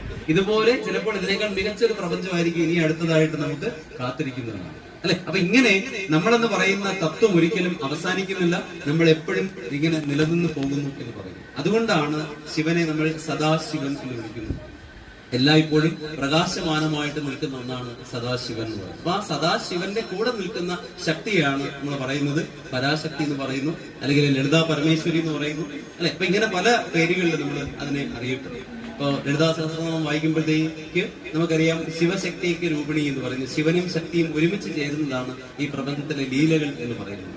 അപ്പൊ അവിടെയും ആധുനിക ശാസ്ത്രം പറയുന്നുണ്ട്, നിശ്ചലമായിരിക്കുന്ന ഒരു വസ്തുവിലുള്ള ഊർജം, മറ്റത് ചലിക്കുന്ന ഊർജം എന്ന് പറയുന്നത് അല്ലെ. നിശ്ചലമായിരിക്കുന്ന ഒരു വസ്തുവിൽ ഊർജ്ജം ഉണ്ടെന്നാണ് പറയുന്നത്. അതുകൊണ്ടാണ് അവിടെയുള്ള ആളുകൾ പണ്ടേ എന്ത് ചെയ്തു, ധാരാളം വിഗ്രഹങ്ങൾ ഉണ്ടാക്കി, കല്ലും അതുപോലെ തന്നെ മണ്ണും തടിയും വെച്ചൊക്കെ വിഗ്രഹങ്ങൾ ഉണ്ടാക്കി. വിവേകാനന്ദ സ്വാമികളുടെ കാലത്തിൽ ഒരു കഥയുണ്ട്. അദ്ദേഹം ഈ വിഗ്രഹങ്ങളെ എന്ത് ചെയ്യുന്നു, ആരാധിക്കുന്നതിൽ അദ്ദേഹം ഒരു തെറ്റും കണ്ടില്ല. അപ്പൊ ഒരു സ്ഥലത്ത് നിന്നപ്പോ രാജാവ് ചോദിച്ചു, യുക്തിവാദിയായ ഒരു രാജാവ് ചോദിച്ചു, അങ്ങ് എന്ത് മണ്ടത്തരമാണ് പറയുന്നത് അല്ലെ, എന്തിനാണ് ഈ പറയുന്ന കല്ലും അതുപോലെ തന്നെ തടിയും ഇങ്ങനെയുള്ള പാഴ് വിഗ്രഹങ്ങൾ എന്തിനാണെന്ന് ചോദിച്ചു. അപ്പൊ സ്വാമികളൊന്നും പറഞ്ഞില്ല. സ്വാമികളുടൻ തന്നെ രാജാവിന്റെ ചിത്രം കൊണ്ടുവരാൻ പറഞ്ഞു. എന്നിട്ട് രാജാവിന്റെ മന്ത്രിയോട് പറഞ്ഞു ഇതിൽ തുപ്പാനും ചവിട്ടാനും പറഞ്ഞു. അപ്പൊ മന്ത്രി ചെയ്തില്ല. അപ്പൊ രാജാവിന് മനസ്സിലായി എന്താണ് സ്വാമിജി ഉദ്ദേശിച്ചത്. കാരണം ഇത് വിഗ്രഹം എന്ന് പറയുന്നത് നമുക്ക് കണ്ട് മനസ്സിലാക്കാനുള്ള ഒരു സംഭവം മാത്രമാണ്. വിശേഷ രൂപേണ ഗ്രഹിക്കപ്പെടുന്ന ഒന്നാണ് വിഗ്രഹം എന്ന് പറയുന്നത്. അത് മൂർത്തിയാണ്. അപ്പൊ ഈ മൂർത്തിയുടെ അർത്ഥം എന്താണ്? മൂർത്തിയിൽ നിന്ന് അമൂർത്തതയിലേക്ക് നമ്മൾ പോകണം, അല്ലെങ്കിൽ അവ്യക്തതയിലേക്ക് നമ്മൾ പോകണം. അപ്പൊ ഈ പ്രപഞ്ചം മുഴുവൻ അവ്യക്തമാണ്. ഈ അവ്യക്തമായിട്ടുള്ള ആ ഒഴിവിലേക്ക് നമ്മൾ ചെന്ന് ഒടുങ്ങുന്നതാണ് ഓരോ ജീവജാലത്തിന്റെയും ജീവിത ലക്ഷ്യം എന്ന് പറയുന്നത് എന്ന് നമുക്ക് മനസ്സിലാക്കാനായിട്ട് സാധിക്കും. അപ്പൊ ഈ ലളിതാ സഹസ്രനാമത്തില് നമ്മൾ പറയുന്നുണ്ട് ഇച്ഛാശക്തി, ജ്ഞാനശക്തി, ക്രിയാശക്തി എന്ന് പറയുന്നത്. അപ്പൊ ഇതിനെ മൂന്നിനെയും കൂടി നമുക്ക് മനസ്സിലാക്കാൻ പറ്റുന്നത്, ഒന്ന് സാത്വികമാണ്, ഒന്നെന്ന് പറയുന്നത് രാജസികമാണ്, മറ്റേത് താമസികമാണ്. അപ്പൊ സാത്വികമായിട്ടുള്ളത് ജ്ഞാനശക്തിയാണ്. എപ്പോഴും ജ്ഞാനമാണ് യഥാർത്ഥത്തിൽ സാത്വികമായിട്ടുള്ളത്. പുതിയ അറിവുകൾ നേടുന്നതാണ് സാത്വികമായിട്ടുള്ള ഒരു കാര്യം. പുതിയ അറിവുകൾ ഇങ്ങനെ നേടിക്കൊണ്ടിരിക്കും. ഏറ്റവും ശ്രേഷ്ഠമായിട്ടുള്ള അറിവ്, അതിൽ ഏറ്റവും പ്രധാനപ്പെട്ട അറിവ് വേറൊന്നുമല്ല, ഞാൻ ആരാണ്. ഓരോരുത്തരും സ്വയം കണ്ടുപിടിക്കേണ്ടതാണ് ഞാൻ ആരാണ്. ഇപ്പൊ ഉള്ളതെല്ലാം എന്താണ്, കേവലമായിട്ടുള്ള മായകൾ മാത്രമാണ്. രാത്രി ഉറങ്ങി, ഞാൻ പറഞ്ഞല്ലോ, നല്ല രീതിയിൽ ഉറങ്ങി കഴിയുമ്പോഴത്തേക്ക് നമ്മൾ എന്ത് ചെയ്യുന്നു, നമ്മുടെ മക്കളുടെ പേര് മറന്നു പോകുന്നു, ഭർത്താവിന്റെ പേര് മറന്നു പോകുന്നു, നമ്മുടെ ഈ ശരീരത്തിൽ ധരിച്ചിരിക്കുന്ന എല്ലാ ഐഡന്റിറ്റി കാർഡുകളും നമ്മൾ മറന്നു പോകുന്നു അല്ലെ. ഈ സൃഷ്ടിയുടെ ഇടയിൽ നമുക്ക് ആരാണെന്ന് നമുക്ക് അറിയില്ല. പെട്ടെന്ന് ഒരാൾ തന്നെ വിളിച്ചെടുപ്പിച്ചു കഴിഞ്ഞാൽ നമ്മൾ കുറച്ചു നേരത്തേക്ക് നമുക്ക് ഒരു മതിഭ്രമം ഉണ്ടാകുന്നു. അപ്പൊ അതിന്റെ ഒരു നീണ്ട അവസ്ഥയാണ് യഥാർത്ഥത്തിൽ മരണം എന്ന് പറയുന്നത്. അപ്പൊ അതുകൊണ്ട് നമ്മൾ ആരും തന്നെ ഇപ്പോഴേ ധരിച്ചിരിക്കുന്ന രൂപങ്ങളെ അല്ല. അപ്പൊ അതിന്റെ അപ്പുറത്തുള്ള മറ്റെന്തോ ആണ് എന്ന് തിരിച്ചറിയാനുള്ള ആ ജ്ഞാന സമ്പാദനമാണ് യഥാർത്ഥത്തില് ജ്ഞാനശക്തി എന്ന് പറയുന്നത്, അല്ലെങ്കിൽ ശരിയായ അറിവ് എന്ന് പറയുന്നത്. അതിനാണ് നമുക്ക് ഇത്രയും പുസ്തകങ്ങളുള്ളത് അല്ലെ. 33 കോടി ദേവതാ സങ്കല്പങ്ങളുണ്ട്. 3.5 ലക്ഷത്തിലേറെ മഹത് ഗ്രന്ഥങ്ങൾ നമുക്കുണ്ട്. ഇതിൽ ഏതെങ്കിലും ഒരെണ്ണം പഠിച്ചാൽ മതി, ഏതെങ്കിലും ഒരെണ്ണം വായിച്ചാൽ മതി, ഏതെങ്കിലും ഒരെണ്ണം അറിഞ്ഞാൽ മതി. ഇല്ലെങ്കിൽ എന്ത് ചെയ്താൽ മതി? സ്വന്തമായിട്ട് അന്വേഷിച്ചാൽ മതി. ശ്രീബുദ്ധൻ ചെയ്യുന്നത് പോലെ സ്വന്തമായിട്ട് അന്വേഷിച്ചാൽ മതി. അദ്ദേഹം അന്വേഷിച്ച ഒരേ ഒരു കാര്യത്തിനാണ്, ഞാൻ ആരാണെന്ന് അന്വേഷിച്ചിറങ്ങിപ്പോയി. അദ്ദേഹത്തിന്റെ ഒരേ ഒരു ആഗ്രഹം അതായിരുന്നു, ഞാൻ ആരാണെന്ന് കണ്ടെത്തണം. അപ്പൊ നമ്മുടെ ഉള്ളിൽ അതുവരെ ഇത് ചെറുതായിട്ട് പോലും വന്നിട്ടില്ല. ഇടയ്ക്ക് എപ്പോഴെങ്കിലുമൊക്കെ വരികയുള്ളൂ, അല്ലെ? കൂടുതൽ ദുഃഖം വരുമ്പോഴാണ് കൂടുതൽ നമ്മളത് ആലോചിക്കുന്നത്. പെട്ടെന്ന് സന്തോഷം വരുമ്പോൾ നമ്മൾ ഇതെല്ലാം മറന്ന് വീണ്ടും സന്തോഷത്തിന്റെ പിറകെ നമ്മൾ പോകാറ്. അപ്പൊ ഇങ്ങനെ ജ്ഞാനശക്തി എന്ന് പറയുന്നത് സാത്വികമാണ്. ഈ കിട്ടിയ ജ്ഞാനശക്തി വെച്ച് നമുക്ക് വെറുതെ ഇരിക്കാൻ പറ്റില്ല. നമ്മൾ എന്ത് ചെയ്യും? നമ്മളത് ഉടൻ തന്നെ പ്രവൃത്തികളിലേക്ക് ഏർപ്പെടുന്നു. അപ്പൊ ഈ പ്രവൃത്തികളിൽ ഏർപ്പെടുമ്പോഴത്തേക്ക് നമുക്കൊരു കുഴപ്പമുണ്ട്. കാരണം പ്രവൃത്തി ചെയ്തു കഴിഞ്ഞാൽ അതെന്താണ്? അത് രാജസികമാണ്.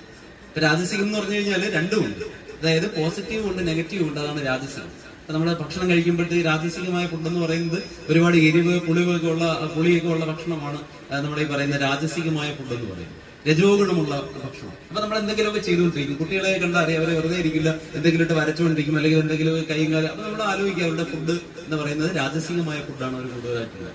അപ്പൊ ഈ ക്രിയ ചെയ്യുമ്പോൾ തീർച്ചയായിട്ടും ക്രിയയുടെ ഫലമായിട്ട് രണ്ട് കാര്യങ്ങൾ ഉണ്ടാകുന്നു. പോസിറ്റീവായിട്ടുള്ള കാര്യങ്ങളും ഉണ്ടാകുന്നു, അതോടൊപ്പം തന്നെ നെഗറ്റീവായ കാര്യങ്ങളും ഉണ്ടാകുന്നു. അതുകൊണ്ടാണ് സ്വാമി വിവേകാനന്ദൻ പറഞ്ഞിരിക്കുന്നത്, കർമ്മങ്ങളിൽ നിങ്ങൾ ബന്ധനസ്ഥരാകരുത് എന്ന് പറയുന്നതിന് കാരണം ഇതാണ്. ഇപ്പൊ നമ്മളൊരു കർമ്മം ചെയ്യുമ്പോൾ, ഇപ്പൊ ഒരാളൊരു കൊലപാതകം ചെയ്തെന്ന് വിചാരിക്കട്ടെ, അപ്പൊ അതിൽ 90% തിന്മയുണ്ട്, എന്നാൽ ചിലപ്പോൾ ഒരു 10% എന്തുണ്ടാകും? എവിടെയെങ്കിലും ഒരു നന്മയുണ്ടാകും, അല്ലെങ്കിൽ ആ 10% കൊണ്ട് പ്രയോജനം കിട്ടുന്ന ആരെങ്കിലും ഒരാളുണ്ടാവും. അത് പറഞ്ഞ ഏത് പ്രവൃത്തി എടുത്താലും ശരി, അതിൽ രണ്ട് ഭാഗങ്ങളുണ്ട്. അതുകൊണ്ട് അതിനെ രാജസികം എന്ന് പറയുന്നു. സ്വാമി വിവേകാനന്ദൻ പറയുന്നത് നല്ല പ്രവൃത്തികൾ മാത്രമായിട്ട് ഒന്നുമില്ല എന്നുള്ളതാണ്. അതുപോലെ തന്നെയാണ് മോശമായ പ്രവൃത്തികളായിട്ടും ഒന്നുമില്ല. ഇത് രണ്ടിന്റെയും കൂടെ ഒരു മിക്സ്ചറാണുള്ളത്. നല്ലതുമുണ്ട്, മോശവുമുണ്ട്. എങ്കിലും കഴിവതും നമ്മുടെ ബോധപൂർവം നമ്മൾ എന്ത് ചെയ്യണം? ഈ പോസിറ്റീവായിട്ടുള്ള കാര്യങ്ങൾ ചെയ്യാനായിട്ട് നമ്മൾ ശ്രമിക്കണം. അപ്പൊ അത് രാജസികമാണ്, ക്രിയാശക്തി. ഇനി ഇച്ഛാശക്തി എന്ന് പറയുന്ന ഒരു സംഗതി, അത് താമസികം എന്ന് പറയപ്പെടുന്നു. അത് ഇരുട്ട് ഉള്ള സാധനം. അപ്പൊ നമുക്ക് എന്നറിയാം, നമ്മുടെ ശരീരത്തിൽ എപ്പോഴും ഈ സംഹാരം നടന്നുകൊണ്ടിരിക്കുന്നത്. സംഹാരം എന്ന് വെച്ചാൽ മാറ്റം എന്നൊരർത്ഥമുണ്ട്, അല്ലെ? ഒരു കാര്യം നമ്മൾ ഇരിക്കുന്ന കസേര നമുക്കൊരു സുഖമില്ലെങ്കിൽ നമ്മൾ അപ്പോഴത്തെ നമ്മൾ തീരുമാനം എടുക്കും, ഇത് മാറിയിട്ട് വേറെ സ്ഥലത്ത് ചെയ്യും. അപ്പൊ അതവിടെ സംഹാര ഊർജ്ജമാണ് നടക്കുന്നത്, അല്ലെ? അപ്പൊ അത് എവിടെ നിന്നാണ് വരുന്നത്? അത് നമ്മുടെ ഇച്ഛയിൽ നിന്ന് വരുന്നതാണ്. അപ്പൊ നമ്മുടെ ഇച്ഛകൾ എന്താണെന്ന് നമ്മൾ അറിയണം. നമ്മൾ എന്തൊക്കെയാണ് നമ്മുടെ മനസ്സിലെ വാസനകളായിട്ട് വരുന്നത്, നമ്മുടെ ആഗ്രഹങ്ങളായിട്ട് വരുന്നത് എന്താണ്? ഇതെല്ലാം തീരുമാനിക്കുന്നത് ഈ മുകൾ ഭാഗത്തിരിക്കുന്ന മഹാദേവനാണ്, അല്ലെങ്കിൽ ശിവനാണ് എന്ന് പറയുന്നത്. അപ്പൊ അതുകൊണ്ടാണ് ശിവനെ നമ്മൾ സംഹാരം എന്ന് പറയുന്നത്.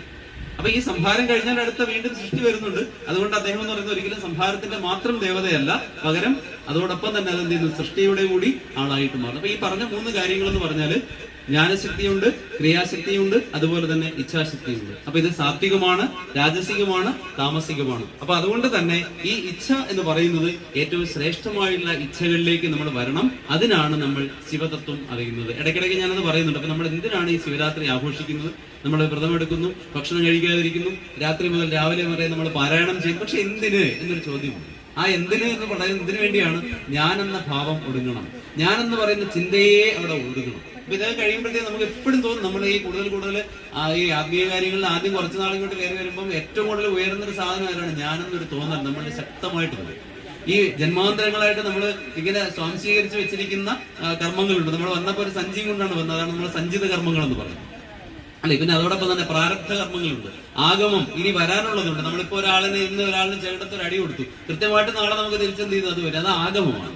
അപ്പൊ ഇങ്ങനെയുള്ള 3 കർമ്മങ്ങൾ നമ്മളിലുണ്ട്. അപ്പൊ ഇങ്ങനെ ജന്മാന്തരങ്ങളോളം നമ്മൾ സ്വീകരിച്ച അല്ലെങ്കിൽ നമ്മൾ നേടിയെടുത്തതായ വാസനകളുടേതായ ഒരു വലിയ കെട്ട് നമ്മുടെ ഉള്ളിലുണ്ട്. ഈ കെട്ടാണ് യഥാർത്ഥത്തിൽ ഈ പറഞ്ഞ എല്ലാത്തിനും കാരണമായിട്ട് മാറുന്നതെന്ന്.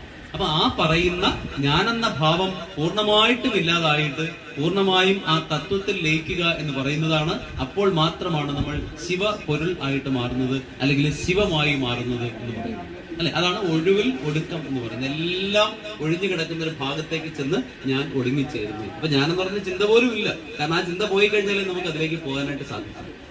അപ്പൊ ഇതെല്ലാം പറയുന്നത് പുരാണങ്ങളിലാണ് ഇങ്ങനെയുള്ള കാര്യങ്ങൾ പറയുന്നത്. നമ്മള് ഭാരതത്തിൽ പറയുന്ന എല്ലാത്തിനും അതിൻ്റെതായ അർത്ഥങ്ങൾ പറയുന്നുണ്ട്. അപ്പൊ വേദം എന്ന് പറഞ്ഞാൽ അറിവാണ്, ഉപനിഷത്ത് എന്ന് പറഞ്ഞാൽ അടുത്തിരിക്കുക, അറിവിന്റെ അടുത്തിരിക്കുക എന്നാണ് ഉപനിഷത്തിന്റെ അർത്ഥം എന്ന് പറയുന്നത്, അല്ലെ? Sitting close with the master എന്ന്. ഇപ്പൊ പുരാണം എന്ന് പറഞ്ഞു കഴിഞ്ഞാൽ ഒരേ സമയം പുരാതനവും നവീനവുമായിട്ടുള്ളതാണ് പുരാണം, അല്ലെ? ഒരേ സമയം തന്നെ അത് പുരാണം ആണ്. നമ്മൾ പറയും, ചിലപ്പോഴൊക്കെ നമ്മൾ പറയും വെറുതെ ഇത് പഴംപുരാണം പറഞ്ഞുകൊണ്ടിരിക്കാതിരിക്കാൻ, കാരണം അത് പഴയതാണ്, പഴയ കഥകളാണ്. എന്നാൽ അതേസമയം തന്നെ അത് ഈ നവീന കാലഘട്ടത്തിലും എന്തുണ്ട്? അതിന് പ്രസക്തിയുണ്ട്. അതുകൊണ്ടാണ് ഒരേ സമയം പുരാതനവും അതേപോലെ തന്നെ നവീനമായിരിക്കുന്നതാണ് പുരാണം എന്ന് പറയുന്നത്. അങ്ങനെയുള്ള 18 പുരാണങ്ങൾ ഉണ്ടെന്ന് പറയുന്നു. ഈ 18 പുരാണങ്ങൾക്ക് 18 ഉപപുരാണങ്ങൾ ഉണ്ടെന്ന് പറയുന്നു. ചില പുസ്തകങ്ങളിലൊക്കെ 108 ഉപപുരാണങ്ങൾ ഉണ്ടെന്ന് പറയുന്നു. അപ്പൊ ഇങ്ങനെ പറഞ്ഞു വന്നു. കാലങ്ങൾ കഴിഞ്ഞു പോയപ്പോഴത്തേക്ക് ധാരാളം ശ്ലോകങ്ങൾ നഷ്ടപ്പെട്ടു പോയി. ലിംഗപുരാണത്തിൽ 64,000 ശ്ലോകങ്ങൾ നഷ്ടപ്പെട്ടു പോയി എന്ന് പറയുന്നു. ശിവപുരാണത്തില് 24,000 ശ്ലോകങ്ങളാണ് നമുക്കിപ്പോൾ ഉള്ളതെന്ന് പറയുന്നു. അപ്പൊ ഇവിടെ ഈ 11ാമത്തെ പുരാണമായിട്ടാണ് നമ്മൾ ഈ പറയുന്ന എന്താ പറയുക ലിംഗപുരാണത്തിനെ പറയുന്നത്. ഇനി 4ാമത്തെ പുരാണമായിട്ട് ശിവപുരാണത്തിനെയും പറയുന്നു. പക്ഷെ ശിവപുരാണം ഭൂമിയിൽ പ്രചരിപ്പിച്ചത് വായുദേവനാണ്. അതുകൊണ്ട് അതിനെ വായുപുരാണം എന്നും പറയുന്നുണ്ടെന്നാണ്. അപ്പൊ ഇങ്ങനെ 24,000 ശ്ലോകങ്ങളുള്ള ഈ വലിയ ഒരു പുസ്തകം നമുക്ക് അതിനകത്ത് കാണാൻ പറ്റും. അപ്പൊ ഈ ശിവലിംഗം എന്ന് പറയുന്ന കൽപ്പന എന്താണ്? അപ്പൊ നമുക്ക് എന്താ പറയാ, വിഷ്ണു ഭഗവാൻ ശിവലിംഗം വെച്ച് പൂജിക്കുന്നുണ്ട്. നമ്മൾ കൈലാസത്തിൽ പോയി കഴിഞ്ഞാൽ കൈലാസത്തിലും ഉണ്ടെന്നാണ് പറയുന്നത്, ശിവലിംഗം ഉണ്ടെന്ന്. അപ്പൊ എന്താണ് ഈ ശിവലിംഗത്തിന്റെ ആ ഒരു തത്വം എന്ന് പറയുന്നതാണ് നമ്മൾ മനസ്സിലാക്കേണ്ടത്. അപ്പൊ ലിംഗം എന്നുള്ള പദത്തിന്റെ അർത്ഥം സൂചകം എന്നാണ്, സൂചിപ്പിക്കുന്നത്, ദ്യോതിപ്പിക്കുന്നത് എന്നാണ് ലിംഗം എന്നുള്ള പദത്തിന്റെ അർത്ഥം. ഇപ്പൊ ഒരു സ്ഥലത്ത് പുക ഇങ്ങനെ ഉയരുകയാണെങ്കിൽ നമുക്ക് മനസ്സിലാക്കാൻ പറ്റും അവിടെ എന്തായാലും തീ ഉണ്ട്. അപ്പൊ തീയെ ദ്യോതിപ്പിക്കുന്നതാണ്, അല്ലെ തീയെ ഉണ്ട് എന്ന് നമുക്കൊണ്ട് സൂചിപ്പിക്കുന്നതാണ് യഥാർത്ഥത്തിൽ ഈ പുകയുടെ ജോലി. അപ്പൊ അതുകൊണ്ട് പുക എന്ന് പറയുന്നത് അവിടെ ലിംഗമായിട്ട് മാറുന്നു. അപ്പൊ ഈ പരമമായ തത്വത്തിനെ അറിയാനുള്ള ജ്ഞാപകമാണ് അല്ലെങ്കിൽ സൂചകമാണ് ലിംഗം, അങ്ങനെ പറയുന്നത്. അപ്പൊ പരമമായ സത്യം എന്താണ്? അപ്പൊ നമ്മൾ തന്നെ ഇടയ്ക്ക് ആലോചിക്കണം, എനിക്ക് എന്തുകൊണ്ടാണ് ഇങ്ങനെയൊക്കെ വരാൻ കാരണം, അല്ലെ എനിക്ക് മാത്രം ഇങ്ങനെ ഒരു പ്രശ്നം വരാൻ കാരണം എന്താണ്, ഞാൻ ആരാണ്? നമ്മൾ ഇടയ്ക്കിടയ്ക്ക് ഇരുന്ന് ഇങ്ങനെ ആലോചിച്ചു, അല്ലെ എന്റെ ഉള്ളിലിരിക്കുന്ന ഈ ആള് ആരാണ്? അപ്പൊ അങ്ങനെ പരമമായിട്ടുള്ള ഈ സത്യത്തിനെ അല്ലെങ്കിൽ ഈ പ്രപഞ്ച ജ്ഞാനത്തിനെ അറിയാനുള്ള ഒരു പ്രധാനപ്പെട്ട കാര്യം എന്ന് പറയുന്നത് ഈ ലിംഗത്തിനെ അറിയുക എന്നുള്ളതാണ്. അതുകൊണ്ട് ലിംഗത്തിനെ നമ്മൾ പറയുന്നത് തന്നെ അഖിലം യസ്മിൻ ലീയതേ തത് ലിംഗം എന്നാണ്. അല്ലെ ഈ പ്രപഞ്ചത്തിലുള്ള എല്ലാം ലയിച്ചിരിക്കുന്ന ഒരു പദാർത്ഥം എന്താണ്, അല്ലെങ്കിൽ ഈ പ്രപഞ്ചത്തിലുള്ള എല്ലാം വന്ന് യോജിച്ചു ചേരുന്നത് എന്താണ്, അത് മാത്രമാണ് ലിംഗം എന്ന് പറയുന്നത്. അല്ലെ അപ്പൊ അതിനെ പറയുന്നത് അഖിലം യസ്മിൻ ലീയതേ തത് ലിംഗം.